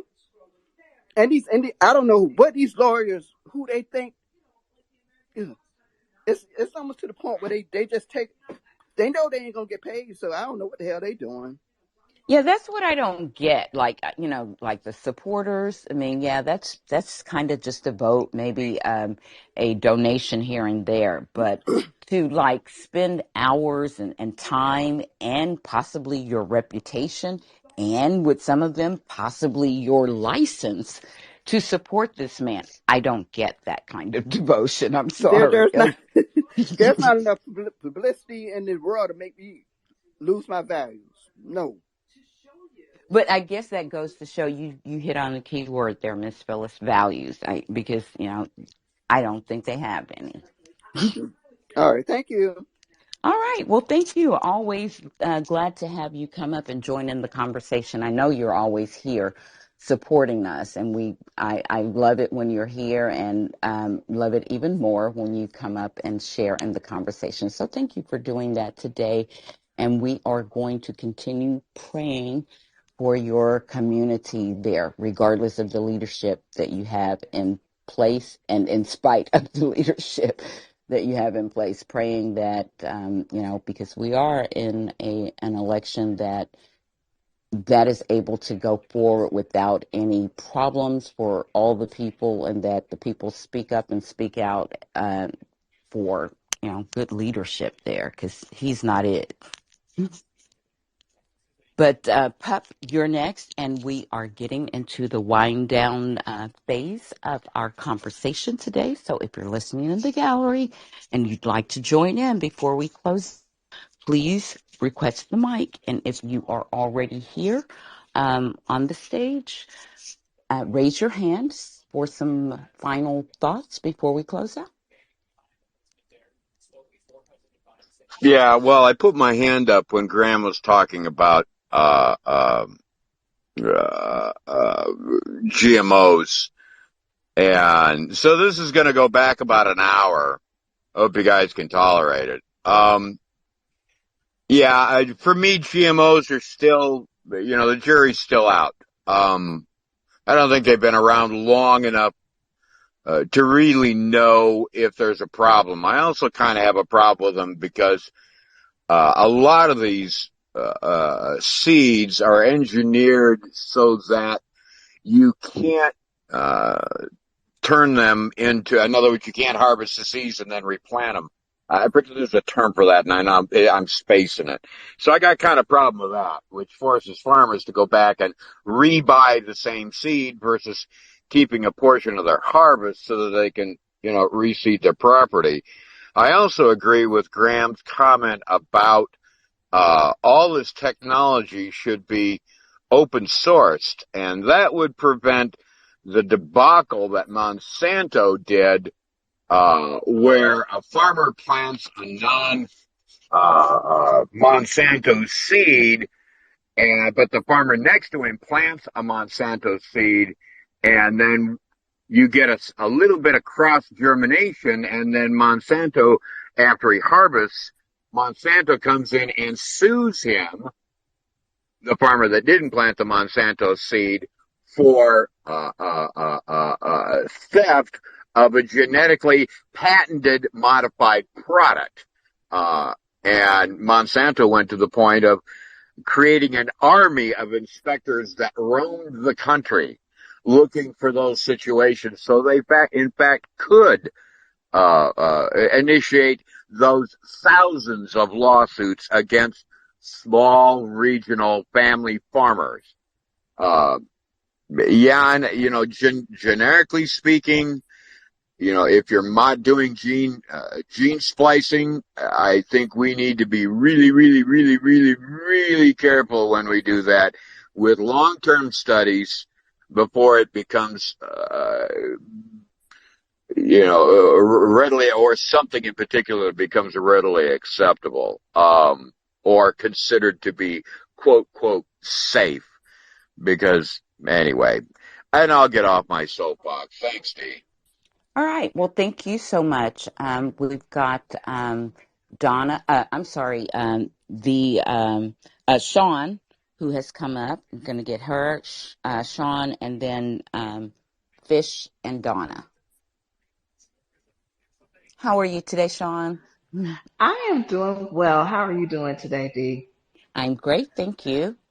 Good.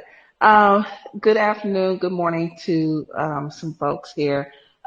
This will be my little bit of politicking for Ohio.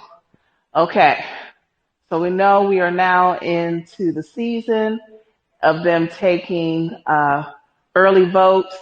Remember, do not put your ballots in the mailboxes. If you're going to mail it, please go to the post office, because we still have folks out here that are actually stealing mail from the post office box on the corners. And the last one I knew that took place was not that far from my house. So please keep that in mind. You can also, and the Attorney General only has one drop box per county. So make sure, and that is at your local Board of Elections, so you can actually drop it in the box there, or actually go in and vote early. In terms of the governor, I have at this point given up and figured out that Mike DeWine is going to be reelected, even though he has no business being reelected in this state. But he has more money than Nan Whaley and has refused to do a debate. And I said to Nan Whaley on Twitter, and she didn't respond to me, which is fine. Girl, have a debate anyway and dare him to not show up. That's all I need you to do, so folks can find out what's going on. This coming Monday will be the only statewide debate between Tim Ryan and J.D. Vance. J.D. Vance was floundering in terms of money, and was given an infusion of cash. The Republicans have come in and have given Tim Ryan Taxing Tim nickname. And so it's been a very interesting. So as a result, the polls right now have them very, very close. And I'm hoping, someone mentioned last night in another space about Sherrod Brown. And I really had hoped that Tim Ryan would have talked to Sherrod Brown, because Sherrod Brown has the magic mojo. It doesn't matter if they are Republican or Democrat in this state. They love Sherrod Brown. So he is the They person. do. I like him. I mean, yeah. Exactly. You should have talked to this man. He knows what to do in the state of Ohio. All right. That is my little bit of politics. I have a question for Graham, because my ear perked up.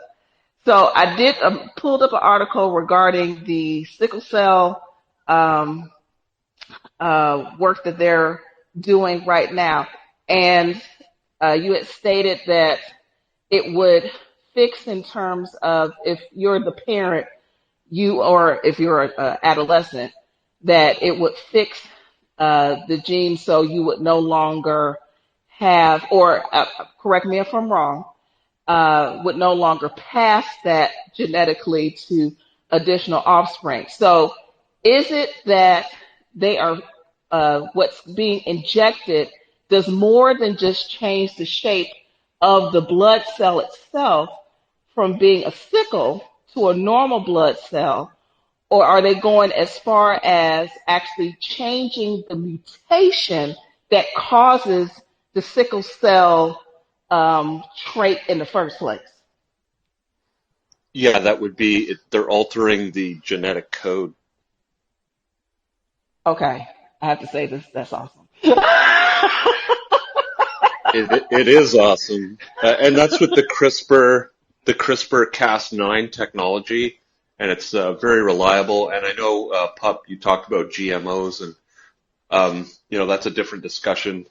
But this is for people. So there's like diabetes, there's heart disease, there's just so many things that they can, look at your specific genetic makeup and say, they can basically fix the genetic code itself. And aside from genetic mutations, natural genetic mutation, the hypothesis is, and we'll see, is that future offspring will carry it won't carry that genetic error. So there's just so much opportunity there, and they're investing a lot of money. And I just think that it should be open source, because typically what happens is the taxpayer funds this incredible research, and then it's handed off to a corporation where you can't afford to buy it. So but yeah, it is incredible. And the woman that innovated that technology won a Nobel Prize. So yeah. Oh, I, wonderful. All right. I'd I like to certainly add. hope. Oh, go ahead. Go ahead, Pup. I'd like to add that CRISPR-Cas9 that technique is incredibly precise. You can literally slice out one gene pair. It's Shut amazing. up. It, Oh, it is, wow. and that becomes amazing considering that a human DNA strand has is it 8 million or 8 billion Yes. base pairs, and you can literally go in and cut out just one. It's amazing. It's incredibly powerful.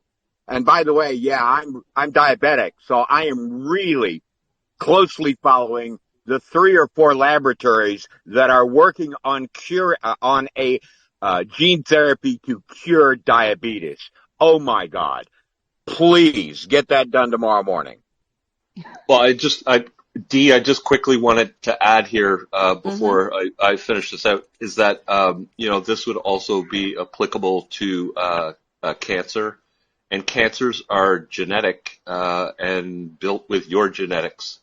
So again, what would they would actually just take a sample of the genetics of the cancer and literally be able to pump out a vaccine for you in less than a day. And that's something that should be available around the world. I totally agree with you, Graham. That's a major game changer, especially given the fact that um, they have seen an increase of diabetes globally in communities that normally did not have diabetes, but that was due to what their exposure was from the diet. So, total game changer. Would completely eliminate the need to have to track your blood sugar levels, and having to have something either ingested or having to prick yourself or whatever it is that you need to do. And I'm speaking as a daughter of 2 parents that were type 2 diabetic. I had a grandmother that was type 2 diabetic. So the diabetes definitely can be both diet based, but it can also be genetic based. So this would definitely be wonderful. And with that, I'll And land my plan. well, thank you guys so much. Always love the great lessons that occur in this space. But you know who would definitely be lobbying against and fighting that kind of scientific advancement, and that would be Big Pharma. This is why the Disclose Act is so important, because many of the advances and things that could come about to help our community, our country, are actually being stopped, being funded to stop. So, thank you guys so much for great conversation. And I'm so glad that you had an opportunity to join in today, Sean. So up next, we've got Fish and then Donna. And I'm going to start to wrap up and give you, Jane, an opportunity for some final thoughts and close this out today. And definitely invite you guys to join us again, where we will gather to support Shauna and the Black Candidate Roundtable at 6:30 p.m. Central today. So, all right, Fish, you're up, and then Donna. Thanks, Dee. Hi, everybody. Hi. Reminder on the CRISPR technology brought to us by two women. So always good to celebrate that fact. It almost goes without saying these days, some of it. Well, right. With anything that has to do with progress, right? So I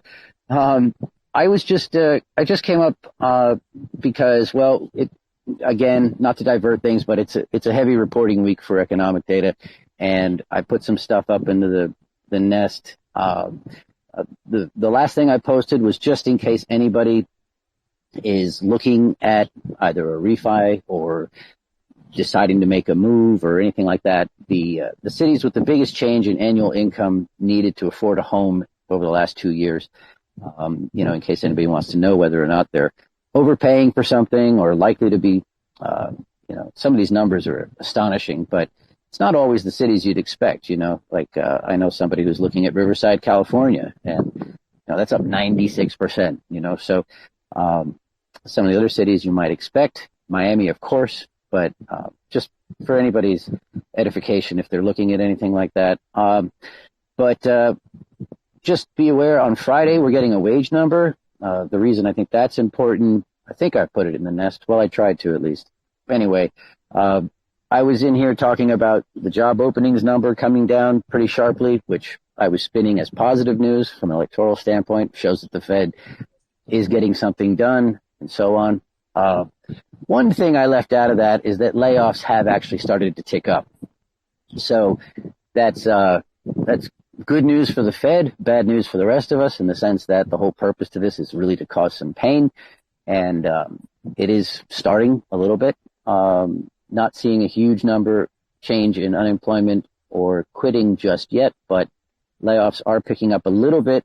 And so I'll see if I can get this back up in there. But what we'll be looking for is whether or not wages drop on Friday as well, because with less openings, you'd like to see real wage growth going up, and we haven't seen it yet. So just that, and part of the reason that I bring those up is just for this sort of continual economic backdrop going into midterms, because I saw that you put, I think Mark had posted a tweet about the OPEC Plus decision, and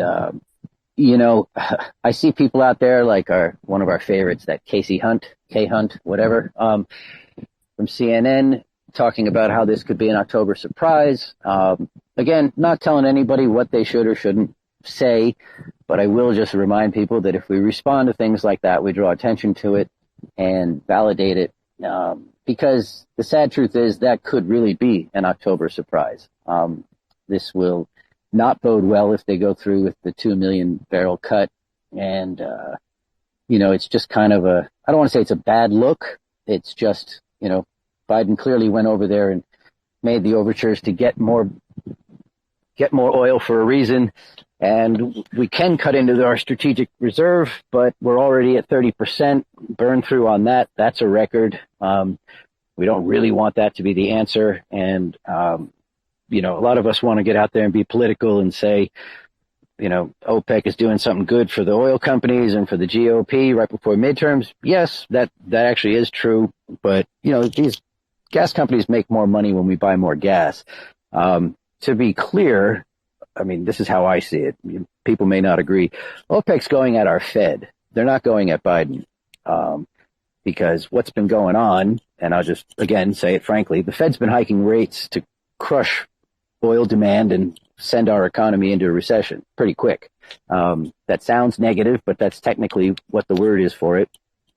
OPEC, on the other hand, is cutting supply to offset, you know, this reduction in our oil demand and send our economy into a recession even faster. Why would they do that? So that the Fed has to cut rates.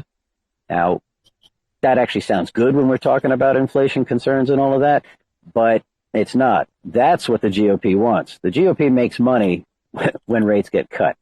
But if OPEC is pretty much whipsawing our Fed around, that makes us a little bit more powerless for what they actually are trying to do in terms of fixing our issues. So I guess all I'm saying is this is kind of a problem. It would be a bad thing if they cut production for us economically, and the only upside to the Fed being forced to lower their rates sooner than we expected in response to this, because yes, if oil prices go up, they're going to want to cut rates because it'll definitely push us into a recession.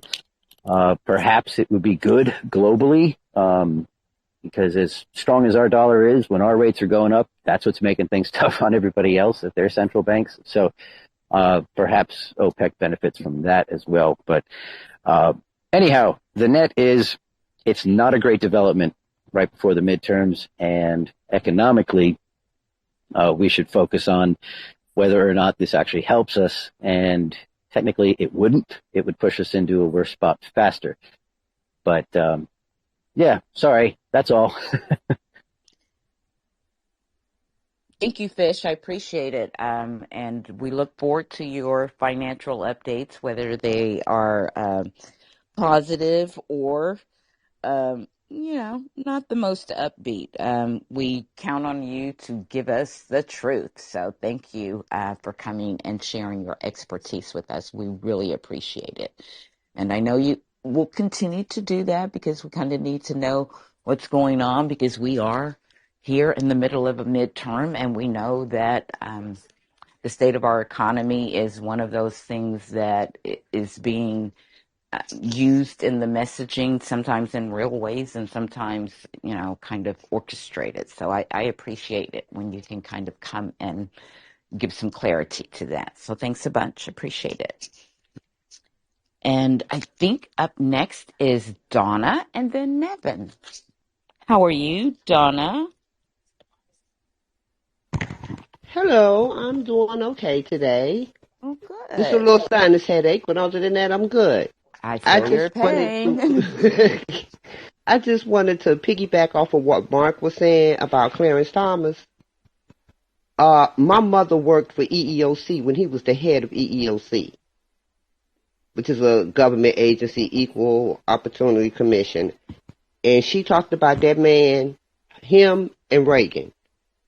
She say her job went from, excuse my French, sugar to shit. That's just how bad it was. Clarence Thomas didn't know nothing. He was just put there to totally destroy the agency. And he almost completely did. Charges that were brought, they weren't allowed to file the charges. People who had legitimate cases, they were like, no, we can't file this. And people who came in with fraudulent stuff were able to get theirs done. So it was a mess. And after he left, then we got the Bushes and the rest of them. So the agency never really got better. But under Barack, it did get better, even though she's retired. But, she still got, friends that work there. And they still say, it's going to take a whole lot longer to try to fix this.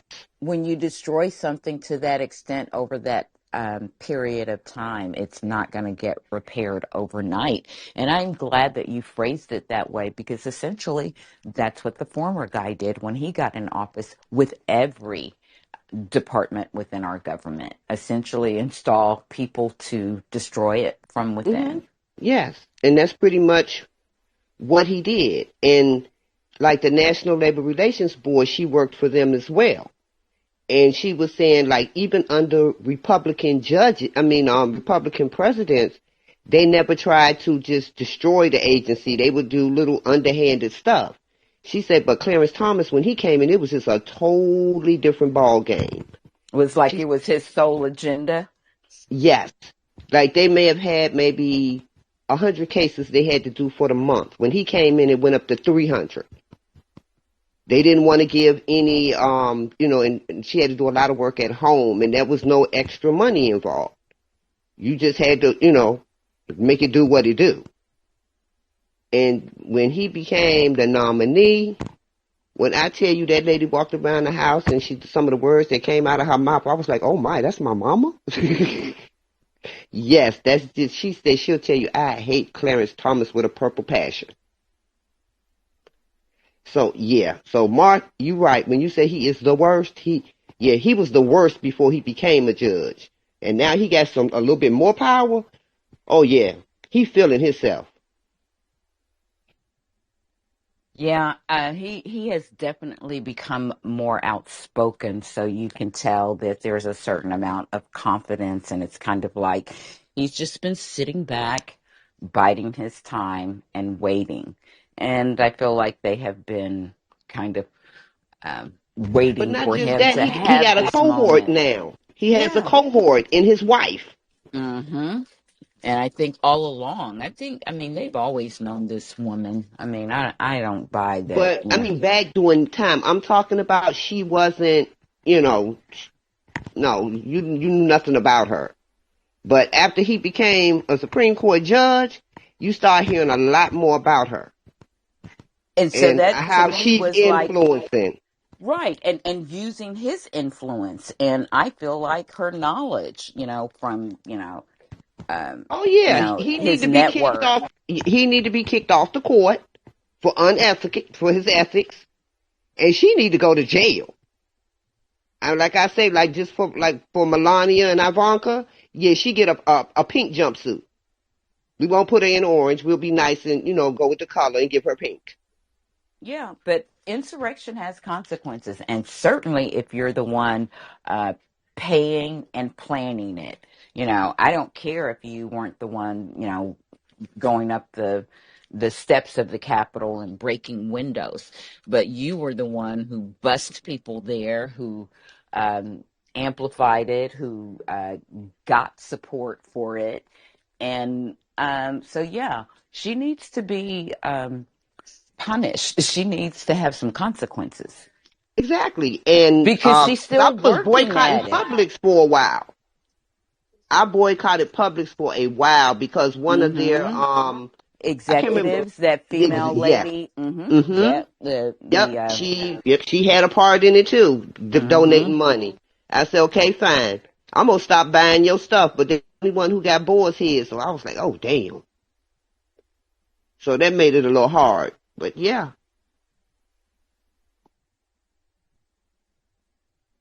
Yeah, I think we all pretty much feel the same way, but that's an interesting, additional layer of understanding around who he is, that your mom had that personal experience and um, interaction with him. So again, I think it speaks to what Miss Phyllis said. They don't change. They are who they are, and I think they've just gotten better and better at No, he's gotten exercising. worse as a person.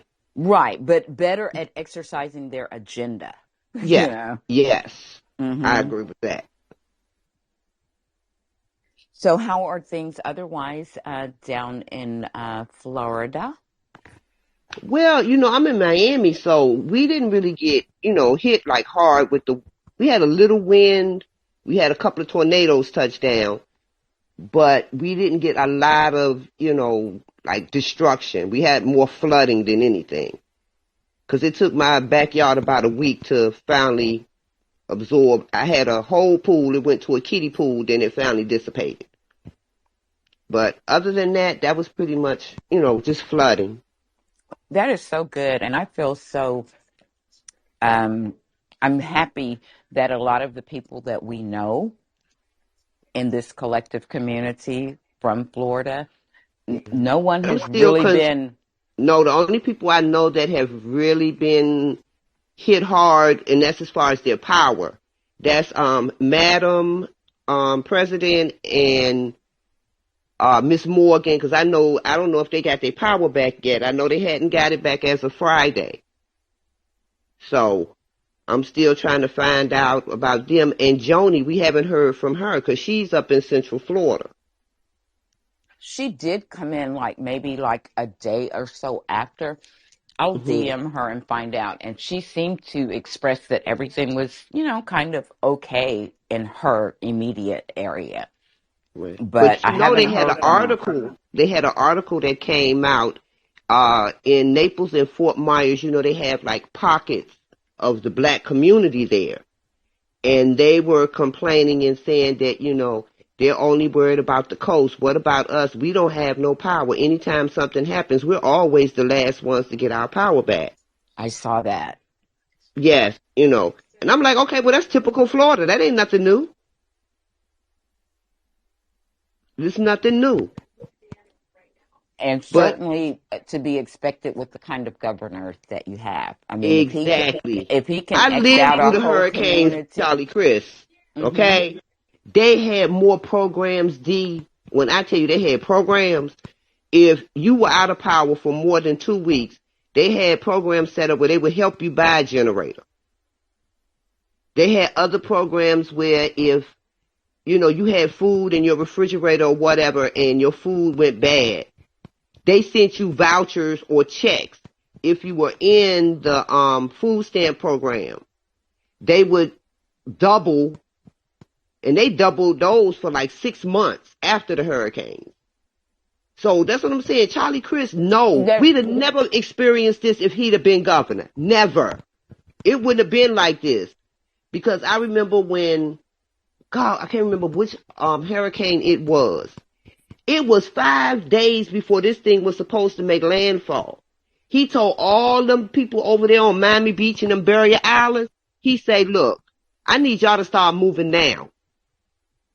He said, it's better to be safe than sorry. If it doesn't hit you, okay, you don't lose nothing.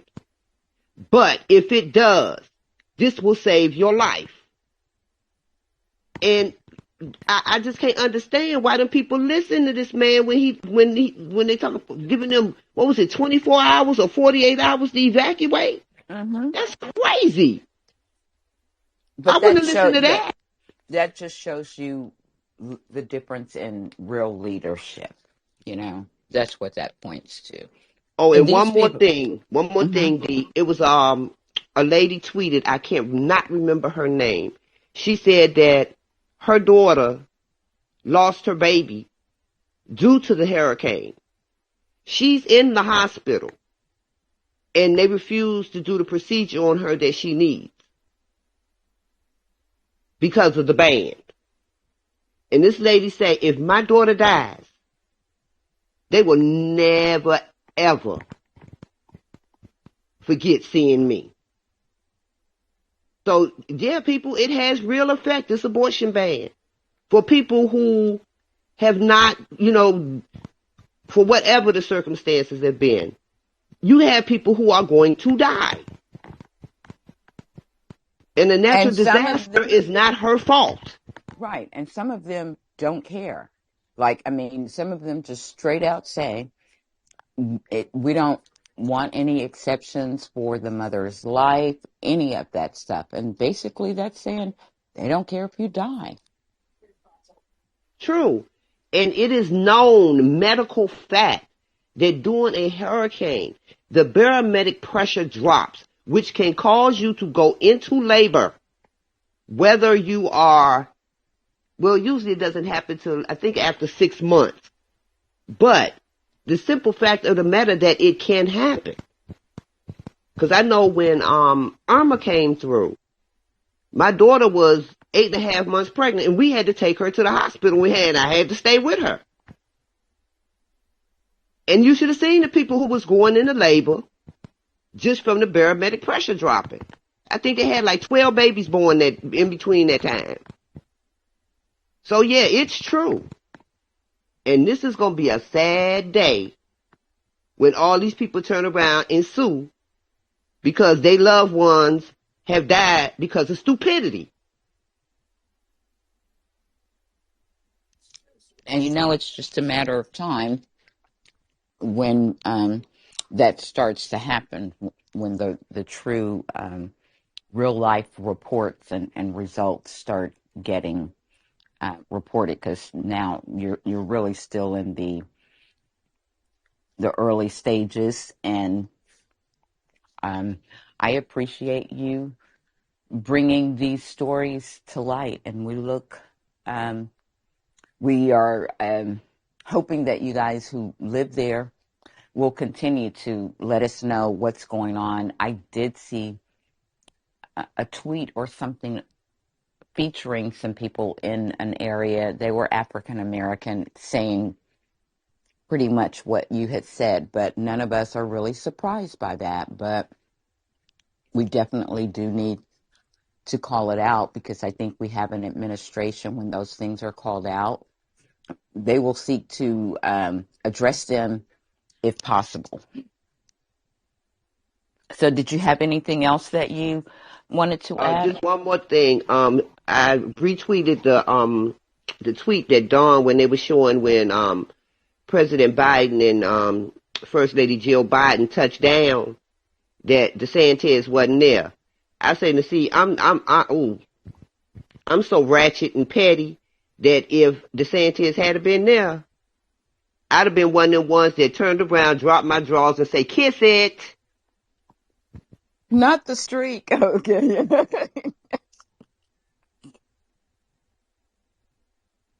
That's why I could never hold public office, because I would do it.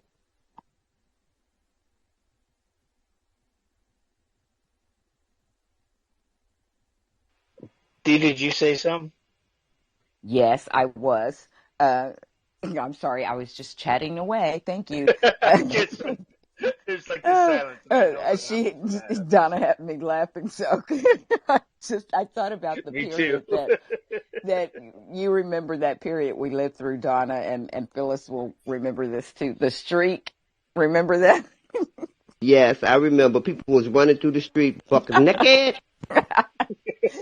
And when Hey, he that didn't said, only happen in your areas in time. I mean, it was everywhere. It was just a thing, and like games and all sorts of things. So that's what that reminded me of when you said that. And also, someone had a clip where they said Biden was speaking, and they could see Santa's kind of standing off in the background or something. So I just, like I said, I had what you said just gave me some funny visuals in my head. But we've got Miss Phyllis and Claudia and Carmen who've come up.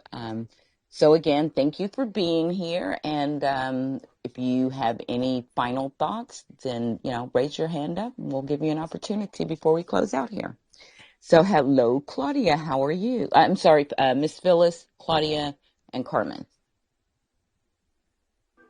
Okay, thank you. I just want to Magic Johnson announced his HIV status the same time that the Anita Hill hearings were going on. And to say I was pissed off because I loved Magic Johnson at the time, and I thought that was a death sentence. I thought he was going to be dead by now. But anyway, so I was going to school, and I had this, I'm sure people saw that I had this mad look on my face, like I was pissed. If you got on my face, you would have been sorry at that time. And Miss Donna, I can't go to Publix or Chick-fil-A, and I love Chick-fil-A, but I can't support batshit crazy businesses that I know of. If I don't know your politics, it's okay. I can go to you, but if I know your politics ain't shit, you ain't getting my money. and I love those Chick-fil-A nuggets and those waffle fries. But no, I'm I not agree, going Miss there. Phillips. I boycotted them for 5 years. I ain't bought as much as a soda from Chick-fil-A in 5 years. Yeah. Yeah, As soon as I realized that they were anti-gay, I said, "Oh no, no." yeah. And It, don't forget Hobby Lobby. yeah. I don't know. I don't Well, think I've I'm a ever. crafter, so that one was a hard one for me. I haven't But been to yeah, Hobby Lobby either. yeah. This is really encouraging for me here. I mean, so 2 plus 3 plus 4, each one of us that chooses not to go to those establishments because of these insane positions that they've taken, it does have an effect on them. It does. Like that's a million hamburgers not sold. Yeah, I Yeah. mean, well, you have to sometimes, and that's the power of our voice, because we can vote with our wallets too, and where we choose to spend or not spend our money. And again, it is something that we need to continue to talk about and keep in mind because many of these companies are actually funneling and money to people who wanted to overthrow our government. I mean, they're funding the destruction of our democracy. So I don't feel sorry for them, and I think that we need to hold them to account. And one of the easiest ways is for us not to spend money with them. And then, these places where they advertise to write to those places and to, boycott them as well. But were you finished, Miss Phyllis?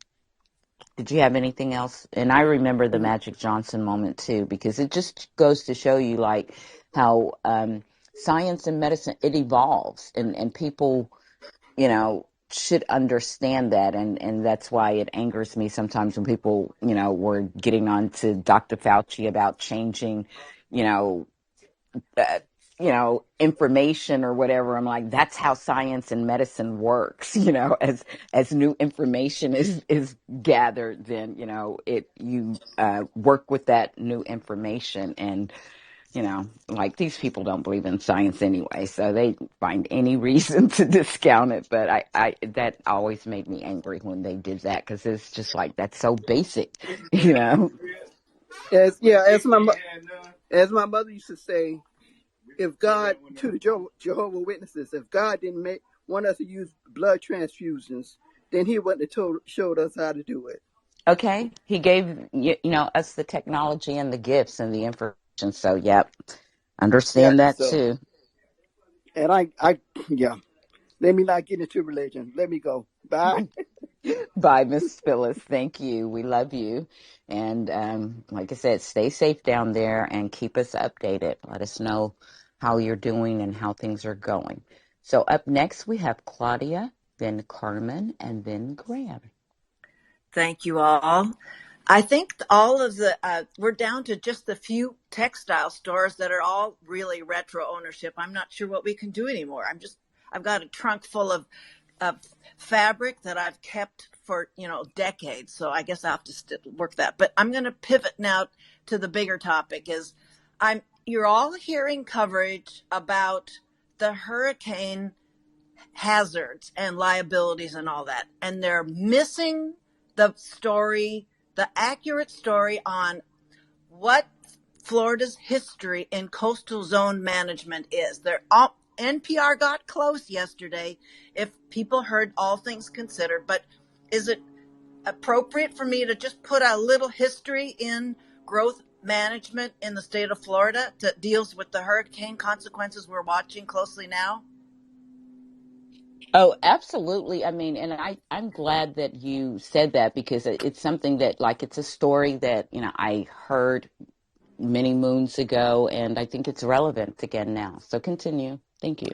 So I was an urban planner in Florida, worked for the State Land Planning Agency from 1984 until 1988. Well, the last year I was with the Department of Natural Resources and involved with the State Land Acquisition Program. So I was working in coastal zone management and implementing the Growth Management Act that required all local governments to adopt growth management plans that dealt with, and I'm not going to go way into the weeds. I'm going to try to read the room. I'm going to try to look down at my screen, see if people are like giving me thumbs downs, like whoop, whoop, speed it up. So what is missing is it's Bob Graham, then governor, set up so much of this careful planning that dealt with eventually mapping areas that were flood prone all around the state. And folks, you can imagine that's a lot of real estate. And he's trying to capture the low density development areas that could be mapped out, that would no longer be receiving federal or state.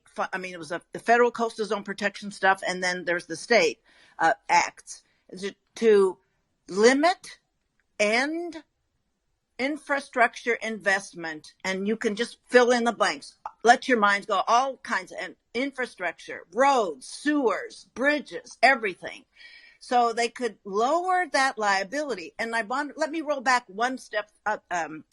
You can all date coastal development.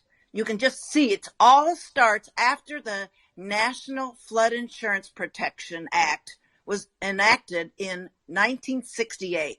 No structures right on the coast are older than that year. So what you'll see now in the Fort Myers Beach area and all of those homes, they were all built because the loans were backed up by federal flood insurance. And you all know pretty much that Hurricane Sandy bankrupted that program. And you all are really sophisticated to know that this flood insurance program is a redistribution of wealth to people that can afford to build on property, on waterfront property. So you can see where this redistribution was pretty pernicious. But now, so Bob Graham's growth management agendas continued until it was starting to unspool around. I could see what was happening in 1988. And all of you have, especially Miss, okay, who was just talking about living in Florida? Donna and Phyllis. Miss Phyllis. Miss Phyllis is talking about that too.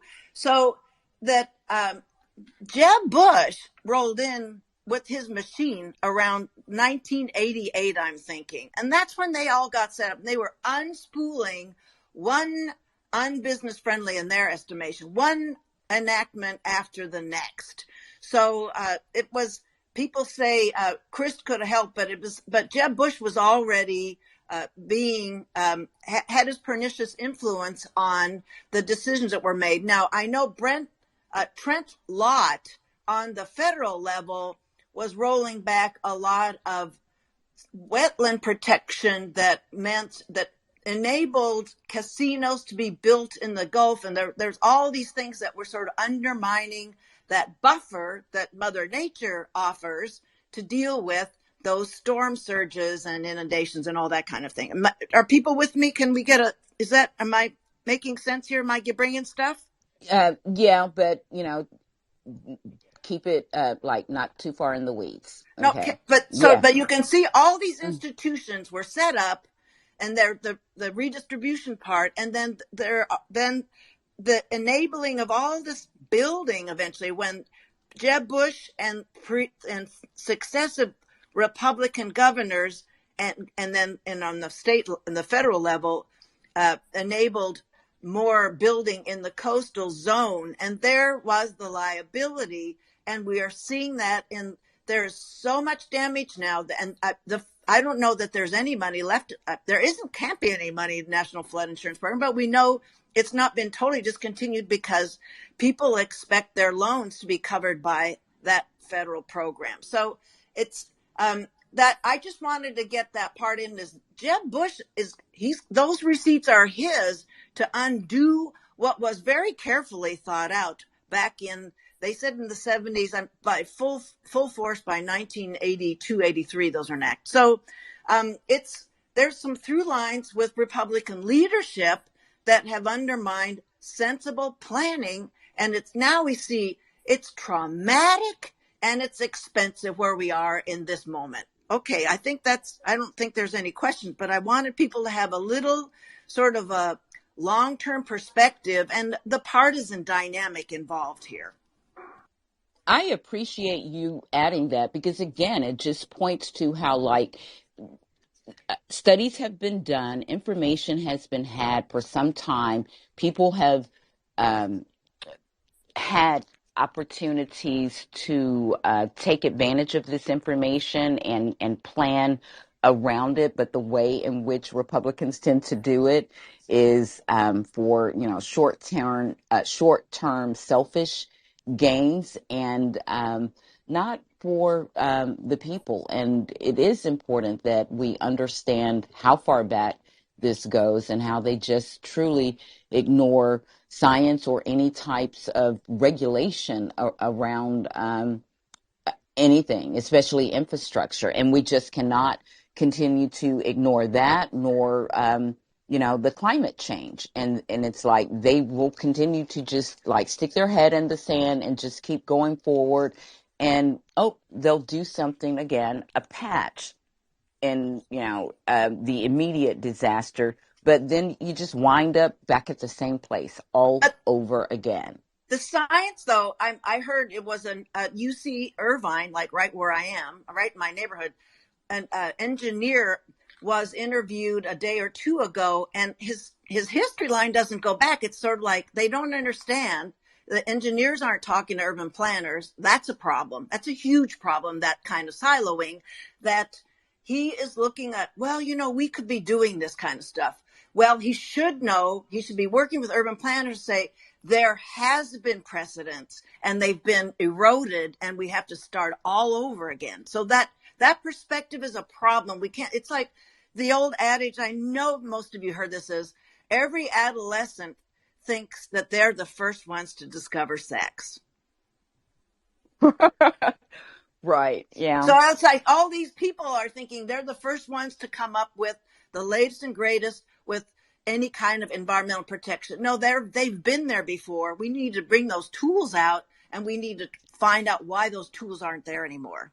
Right, to utilize the information that is there. But I mean, someone spoke to it earlier. There has been, I think, the situation that Donna spoke to about her mom's situation in the Department of the EOC. It has always been in their nature, basically, to destroy this type of information and these agencies that provide that and help. I remember when Trump took office, and Graham, I think I've mentioned it before, and he was aware of it, but there was a department where there was scientific information being held. I think a lot of it was around climate change and the information around that, and they literally they knew, I'm sure that Graham can speak to this, he's a scientist, they know the behavior of certain groups of people, so they were trying to protect this information, and they literally moved it out of the United States to prevent it from being destroyed when Trump took office. So they have a pattern, and I think it was Miss Phyllis who said they're not going to change, and she's right. So, again, thanks so much. I appreciate it. We do have a couple other hands I want to get to, and I think that was good. So I'm glad that you kind of expanded on that, Claudia. Up next is Graham, and then Carmen, and then Nevin. I'm sorry, it's Carmen, Graham, and Nevin. Hi, Dee. I'm finally on my lunchtime, so I can talk for a few minutes. Can you hear me? I'm not sure. Yes, Oh, sure. great, Mm-hmm. great. I just want to remind everyone because, it's so serious what happened in Florida. I mean, the COVID cases, the deaths. I mean, it was unbelievable. We cannot forget what happened in the state of Florida. I know in Texas it happened also, but we cannot forget that. We have to call it out. This man has blood in his hands. We had so many deaths unaccounted for. I used to work for the Department of Health. The whole Department of Health is eroded. It's now eroded. I mean, they're not telling the truth. It's all about freedom and liberty. When it's, to their benefit, when it's for our benefit, freedom and liberty, like, what they did with Roe doesn't matter. You know what I mean? So, I am concerned. I took my mom to a doctor's office. I usually take her to one of the, cause I know a lot of doctors here. So I usually take her to this, trusted doctor. But of course, he's seeing patients in the hospital. And with my shift change, I had to take her to a different doctor. So one thing I noticed when I got to Celebration, Florida, and, I did my research. He's an internal medicine physician. I'm always out with, checking their credentials, all of those things.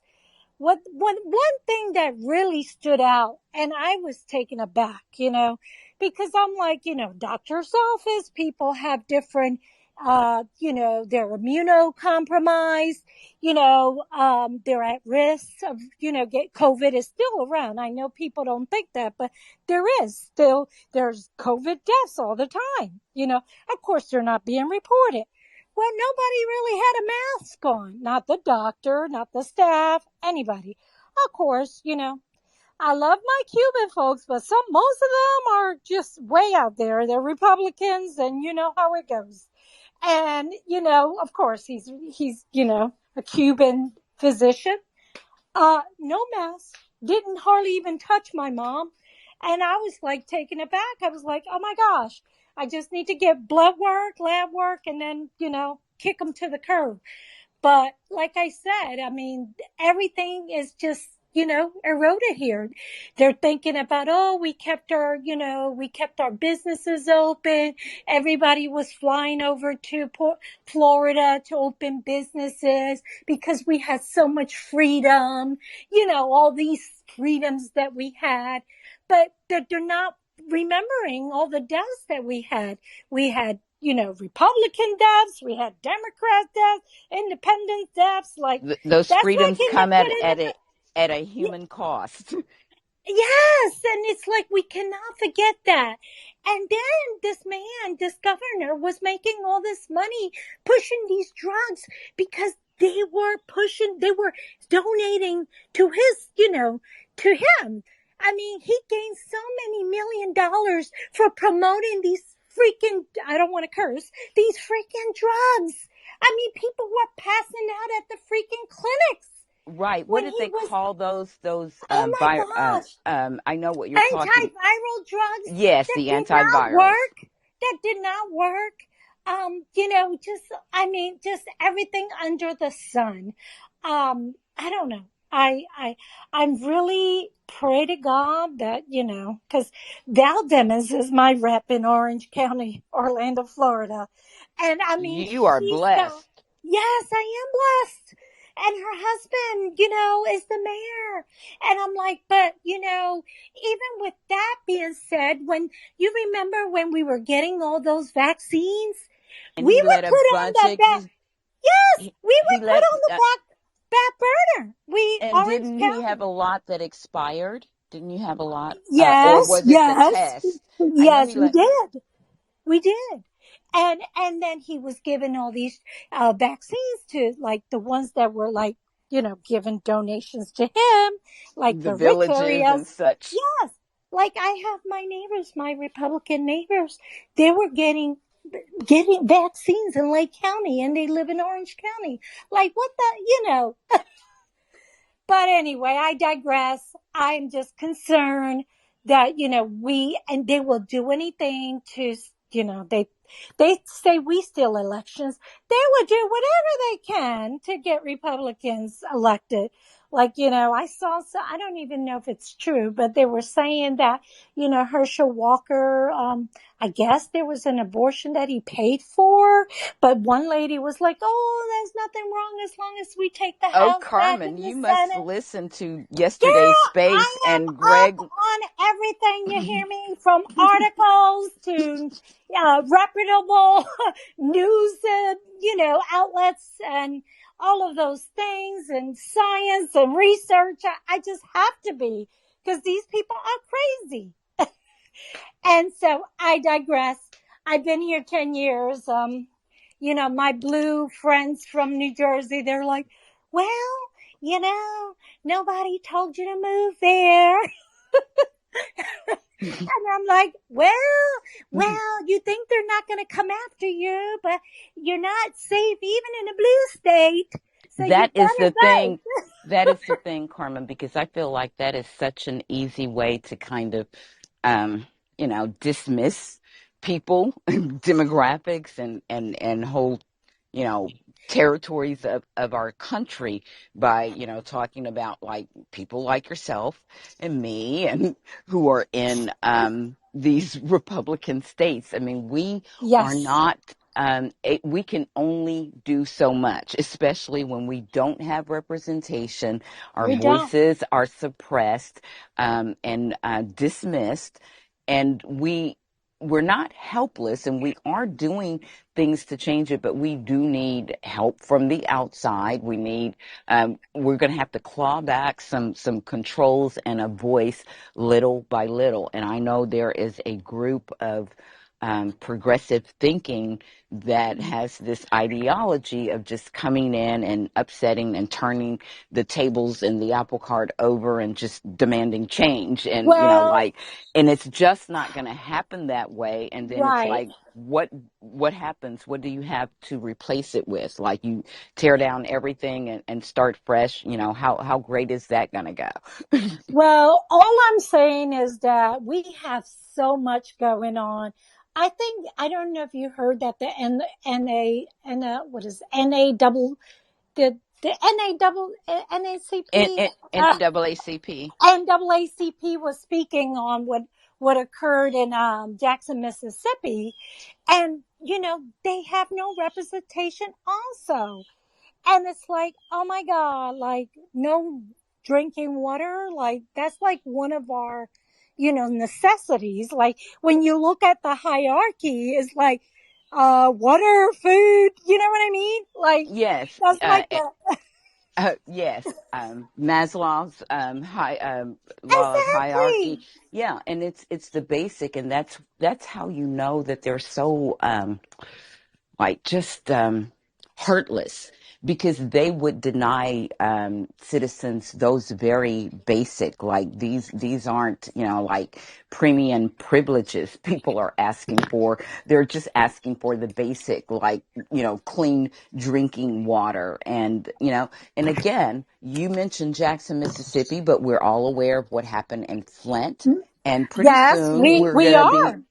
We and pretty are. soon we're going to be hearing about incidents in Arizona, because we know that they have basically leased the water rights to a Saudi Arabian, country that's basically growing crops that are some of the most water intensive crops there are, alfalfa, which would not be bad if it was being used here in our country, but they're Right. shipping it back to other countries. So our own resources, which are dwindling and But are in but short supply, But are it's not being, even there only. Look at the companies in Texas that are owned by Saudi Arabia. Like this is like really insane. Like well, they this is say, the ideology of this party. It's like they're willing to sell off this country, like the parts and the bits. Like, look at what DeJoy is doing to the post office. They're doing it to our country.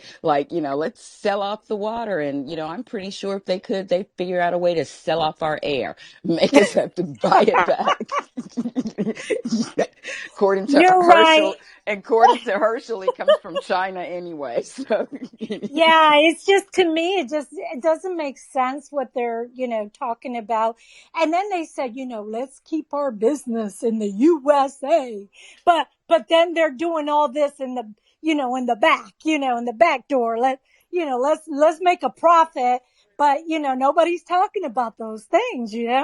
I well, mean, and we that is do where have to you call have them to out. really, and you have to be paying attention, because you cannot listen to what these people say. You have to watch what they are doing, because Right. it never lines up.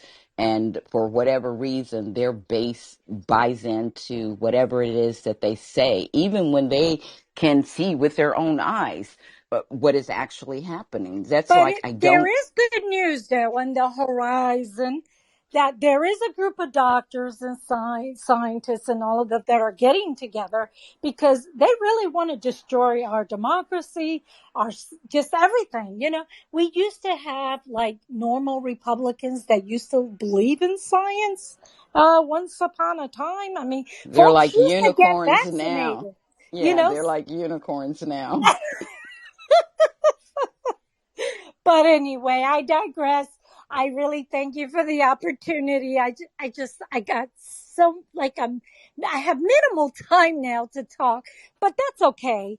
Um, you know, there's always opportunities in the near future, right? Right. Well, thank you so much for hanging out with us on your lunch break and sharing. You've been a delight. I so appreciate it. And I'm glad that you're a part of our Thank you, community. Dee. All And I right. would Well, do anything to, when I have time to advocate and do whatever I can for our candidates because it's very needed. When I communicated with the Val Demings campaign a whole lot because I think she's just excellent. She's got the expertise that we need. And I wish we th- could have voted for Hillary. We wouldn't have been in this freaking mess. I But know. Shoulda, okay, woulda, coulda. it was the Thank. emails that was more important. And now we Yeah. got this idiot with God knows who he sold our secrets to, you Yeah, know. and he's still talking about the emails, and now Oh my gosh, now they've yes. added Hunter's And now he laptop wants to his the buddy. emails. Yeah, now he wants Clarence Thomas to like bail him out. Okay, just bail me out of this, you know, Well, that's going to illegal stuff be, I did. yeah. Well, anyway, I feel like the screws are tightening on him, and I Oh, still have sure. hope. So, up next, we're Okay, going to thank go. you. I'll Thank you, talk to you Carmen. soon. All Okay. right. Enjoy the rest of your afternoon. Graham, Nevin, and then Greg. Well, another amazing space. And this, I just threw a post up in the nest, and specifically for Phyllis. Phyllis mentioned HIV, and the National Institute of Health has launched clinical trials in 3 mRNA HIV vaccines. So those are in the pipe right now. And, if we can cure so many different things with mRNA, it sort of commonizes things, and in manufacturing, that would drive down the cost. So something like this could cost as little as 50 cents to produce, like, you know, diabetes, 50 cents, cancer, 50 cents, HIV, 50 cents, you know. So the drug companies don't like hearing those prices, that's for sure. Anyways, amazing space, and thank you, Dee, and thanks, Eugene. Well, thank you. I appreciate it. And also keep in mind that of all the wonderful things that this president is doing, one of his promises, even in before he started running for this election, he is committed to curing cancer. So I think that it can be done, and we just need a Congress in place and a cabinet filled with people who want to use all the talent and the innovation that this country has to offer, because I do believe we're rich with it. And unfortunately, some people, they are behaving in such ways that it is causing a talent drain. And I think that we still have time to, stop that and to begin to reverse it. It's not going to happen overnight, but I believe in us. And so I thank you guys again for being here. It has been an amazing space. We are going to be winding up, and I'm going to go to I think I lost Nevin, so I'm going to go with Greg, and then give Eugene an opportunity to have some closing thoughts or to share. Go ahead, Greg. Are you there? How was your, Oh yeah, what did you hey, cook? how are you? I just came back up. I'm just wanted to just to let you know that um I have gotten my have finished my lunch, and I it was really good. I was enjoying my fried chicken as watching um Ron DeSantis' political aspirations go up smoke. It's like he has bent the knee. Yes, to Joseph Robinson Biden. And I'm loving every minute of it. I was like, he actually bent the knee, shaking the president's hand. As you know, be right there. Doc Brandon is in the building. Joe is cheering and saying that nobody fucked with the Biden. Sorry, I had to curse because the president did curse. And and the Biden just makes sure that he is the alpha dog. Joe Biden is telling you that he is the alpha dog. He didn't run Florida, but he is the alpha dog who got the purse strings. And guess who is going to be? Please, looking for a handout. Yes, I'm just loving every Mm-hmm. minute. I want to see how Joe Biden has emasculated Ron DeSantis on live TV, and it's a beautiful moment. We have all the images and everything like that. So, Oh my I goodness, I can't wait to see your timeline. I already started. I already posted the tweet of him bending the knee. I think me and Renee is already. We are already Oh yes, kiki. I'm sure Renee has got some good material too. I got a video out already. I got a video. I'm just all saying, you right. got to go check my video out. Mm-hmm. All Yeah. right, we definitely will. So I think DeSantis is giving us some good material, and I hope the Democrats who are running against him can take some of it and use it for some great ads. Exactly. On that note, I know you're going to wrap up this space because you wrap up this space, but I want to say thank you so much for having this space every day, for just keeping telling people what to do. You are a god. You and Eugene are a godsend, and everyone in this room is. And so everybody have to say everything what you bring to the table matters, even when you enlighten me and you enlighten others, and you're inspiring people to get out to vote. So thank you so much for doing this space, Dee. Well, thank you, Greg. And like I said, Eugene and I kind of understood early on that it was really not about us, that, the beauty of this space is you guys. And we're so grateful and appreciative every day for the voices that we have an opportunity to hear. And you're one of them. And I know that we don't get to hear from you every day, but you are you bring us so much joy when we are able to. And I'm glad that you were Oh, able to fry your chicken and enjoy it while watching DeSantis bend the knee. I mean, that was great. Did you have any popcorn? the chicken was my popcorn because chicken is my vice. Okay, I hear you. Okay. When I was looking to the bones. I was like, Delicious. it's Well, delicious. yeah, I I was like, love it. I love it. baby, I am here for all baby. of it. I am living for all of it. I was like, darn. I still can have some more chicken in the batch. So you know what? I'm gonna fry some more chicken and put some make some potato salad and lap it up because I'm enjoying this moment. So Well, I appreciate all of the talent in this space and, the information, the humor, all of it. And so I thank you for being here today. I thank all of you who have participated in our conversation, and those of you who have just, sit back in the gallery and listen. It all matters, and I appreciate you so much. As I appreciate my awesome co-host, Eugene. So I'm going to give you an opportunity to leave us with some of your closing thoughts and will check out your timeline. I know you were over there working on something because when I figured out the music was coming from you, I'm like, I know what he's doing. So the reason that I didn't think it was from you is because I didn't hear any laughter. So that's why. It's usually you're laughing when you're doing this stuff. So that's why I kept thinking it was Mark. So anyway, give us some of your closing thoughts today. So, Greg, I left you two videos to your latest tweet.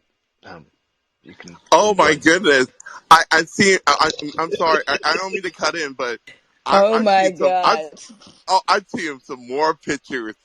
And look how DeSantis is all linked up and all close to the Bidens, and his wife is left out in the cold, like he I was. am going to have to break you two up. Like, I'm going to have to move my Abby over in between you two. I'm telling you, man. No, these guys, they play all these games, and like, it's funny when it comes down to the humanity of it. Like, they just can't, like, you can't lie your way around, streets washed out. You can't lie your way around beaches washed out. You can't lie your way around, hey, if you guys don't help us, we're dead in the water. Every one of these states that are going for this, we want the rights to just be by ourselves and do our own thing. This is why we're the United States of America, right? Because we, as multiple states, can get together and solve problems when one gets hit more than another, because each different area of this country has its own problems, and as climate change happens, it's going to get worse and worse. It's absolutely going to get worse and worse. And these guys trying to use use this as political thing. I mean, DeSantis has just been blatant about it. I mean, he's not even like trying to hide the fact, I'm using this for campaign material. So I think it is part of our responsibility to counter that messaging, because that's not what Biden does, right? I do believe this, that Biden counts on we the people to be that counter voice instead of the politician making a fool of himself. Because, I'll make a fool of myself all day long in honor of Joe Biden, and I'll lose accounts for it. I don't care. But there has to be a counter voice to this. Having said this, I'm getting a lot more clever in it, in that, Twitter's getting pretty serious about, what they consider misinformation. I don't deep fake anything anymore. I make it really obvious. This is something that was made. But Oh besides my that, goodness, I'm sorry. I just went over to your timeline and I saw Geechee's tweet and yours. Oh my goodness. What a fun evening it is going to be. I'm sorry. Go ahead. it I is. told you it's gonna be. I told you it's messy, and he already put in messy, and Eugene is a mess, and I'm like, and then don't even All get of G. you. And Geechee, don't even you. get the other, and then you got Geechee is on top of it as well as Aframa. What is happening to DeSantis is going to be happening to Chris Christie. It's going to be huge. Yup. Yeah. So this is huge. So everybody, I have to Get your say, popcorn and your fried chicken ready. uh-huh, it's an It's October finger licking surprise, good. I baby. love it. It's delicious. Hey, I'm telling you, I like you. Whoever said that called him pork chop. I mean, I've got all kinds of video ideas now Oh, going in my head. I call him pork chop. I'm the one who called him the pork chop. That is the most perfect name I think I've ever heard for this guy. Gonna break you two up. Wrap it up, Eugene. So one thing I do want to do. So I don't know if this deal's going to go through with Elon or not. But like, we built a social media site called Common Ground Social. Me and another guy, and I got D. I dragged her into this thing. But and Graham, but it's called Common Ground Social. And if you lose an account over here, or like this gets too much for you, we built this as a community place for us all, right? If you see a booger on there, you guys know who I am. Let me know, and we get them off there. It's small right now. So it's, there's not a lot of people on there, so you're not going to have a lot of trolling happening on there. But it's got all the features on there. I mean, you can do all kinds of stuff in there. It's more formatted like a Facebook format. And we will be adding features the more people join, such as the ability to do spaces and whatever. We'll have to call it something else for legal reasons, but you know what I mean. Anyways, I just want to put a little plug in that. Just, if you go over and get your account now, it'd be a good time. I get to know you and what you're about, and then whether you can participate or not. We built this as a community effort, and it's going to be community run. And I want this type of community, what I see here, to be running that, right? I want a real voice in America on social media platforms. I don't know that this is the appropriate or that this fits everybody or whatever, but I do know it's coming. I mean, whether I do it or somebody else does it, it's coming, because this is getting ridiculous that a billionaire can come in and change the narrative of America. And that's exactly what will happen. Having said that, I'm not running from Twitter. Like, you're not going to run me off from this platform. It is where politics happen. It is where news happens. And like, we have to stay focused. I've been kind of leery about bringing up this common ground too much, just because I don't want to defocus on this role that I see happening with Democrats. I mean, the momentum is building. It's getting stronger and stronger, and I don't want to distract from that. But I do want to start, as this deal kind of narrows in with Elon, I do want to make sure that people know that it's there. I'm not going to advertise it. This is a community thing, right? Either people like it or they don't. And we're not there to make money. So I want to say I love the some of the lightheartedness today, because I really needed that. But I am really looking forward to Shauna's room tonight. And I'm really proud of the effort that she's put forward for this thing we call democracy, right? It's like she's got a job too, right? And like the amount of work that she puts in on top of that job, like. And she's going to school. And going to school. That's right. You know what I mean? I mean, there's some of you that are just absolutely impressive and should be recognized. And I just want to say that from me, like, I see all of you, and I just am honored and like privileged to, be able to share in this journey and help where I can. I don't always get it right. I get stuff wrong sometimes, and that's called being a human being. And if I am wrong, I try to apologize for it. But that's why I believe that some of us men need to start being around more for examples for everybody. And we don't always get it right? Like, we should probably. And I'm talking to you, Kevin, listen to black women more in this country. Holy shit. Sorry, D, I didn't mean to swear, but I'm just saying, like, where we get our information, especially in these political times, like, when I want information about business, there are specialists I go to, in each different one of those sectors that I got, whether it's financial, mechanical, engineering, I call a guy up like Grant, I mean, there's people that they know what they're talking about because they've got experience in it, not just schooling in it, right? And we happen to have a sector of America, and a lot of them sitting in this room that, like, they've been through this now. They've seen when X, plus X, what that equals, right? 1 + 1 is going to be 2 every time, right? And they've seen that. And so, like, it would behoove us as America to listen to those voices that have been paying attention to that, and we can learn from.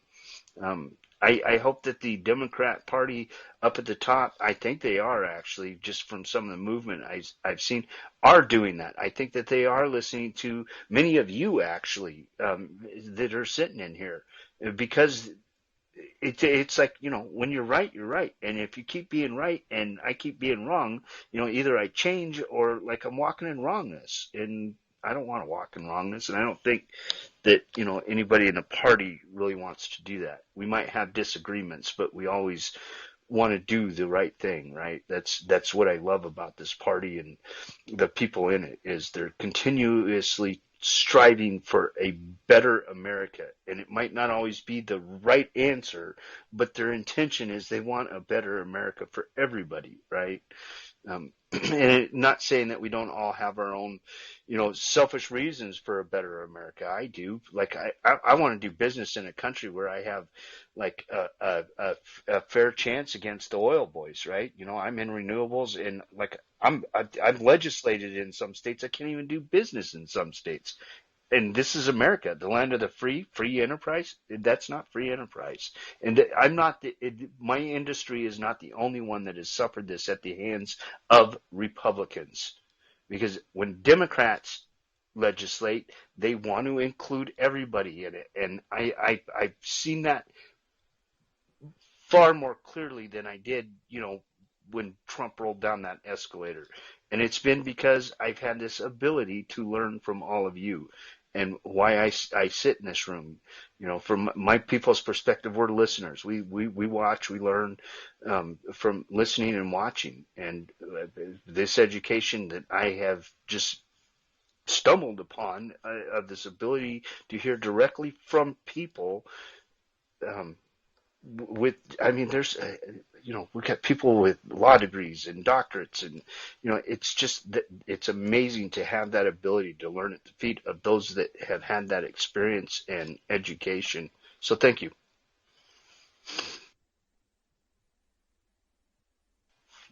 D, All right. Well, get your air fryer Carrie going. wanted to say something. I'm sorry. I was checking out Renee's timeline and laughing. I was trying not to come on the mic. Oh my goodness. I just can't wait. You're too much, Renee. I love it. So Carrie, some last words, and then I'm going to close this out. And again, thank you guys for being here. Yep, thank you. I just wanted to quickly say, Eugene, that I finally popped back on a Common Ground Social after being off all summer and until now, trying to get my academic year life back in order. But I just really think that you can even hop on over there now and really amplify each other and organize, help find co-hosts for spaces, help plan spaces. And just hearing about Elon's desire supposedly to make Twitter into WeChat, I'm like, oh my goodness, I just don't want to lose connection with you guys at all because this has been so valuable. So yeah, I think it's worth going over there right now and getting used to it and being able to utilize it back and forth between Twitter and that platform to kind of coordinate and amplify. So that's all. And thanks everybody again for a great space and hope you have a great rest of the day. Well, thank you for that plug, Carrie. I appreciate it. And it is a great suggestion. And, it's like any platform. You have to get familiar with it. But it is great. I have had a lot of focus over here because of the midterm. So I will get busy again because absolutely Elon owning this platform does not make me feel at ease. So thanks again, everyone. I appreciate you being here. Appreciate all of the contributions that each of you bring to this community. And as I tell you every day, I am floored and inspired by you every day. And I'm going to leave you with the words of the late, great Representative John Lewis. Do not get lost in a sea of despair. Be hopeful. Be optimistic. Our struggle is not the struggle of a day, a week, a month, or a year. It is the struggle of a lifetime. Never, ever be afraid to make some noise and get in good trouble, necessary trouble. So I thank you guys for coming here, making noise, and getting in good trouble with me and Eugene here every day, Monday through Friday at 1:30 p.m. Eastern Time. And it doesn't matter whether you're here for a short time or the entire time. We appreciate it, and we look forward tonight to seeing you also over in the space that Shauna is hosting for the Black Candidate Roundtable. We need to do everything possible that we can to ensure that we deliver an expanded Senate and even a House to this Biden Dee, administration. Mm-hmm. Dee, I would almost dare to say that what Shauna's doing tonight is actually historic. Mm-hmm. I mean, like one of the reasons I'm attending is just this probably has not been ever done before in spaces for sure. Yeah. So we're excited for sure. And I look forward to seeing all of you guys over there. And I am just going to leave you with peace and blessings while I go and have some laughs in some folks' timeline. So I'll see you guys back here tomorrow, same time. And hopefully by then the Music Council will have decided what the topic is going to be for Friday, so it will give us something else to think about and look forward to. So peace out, everyone.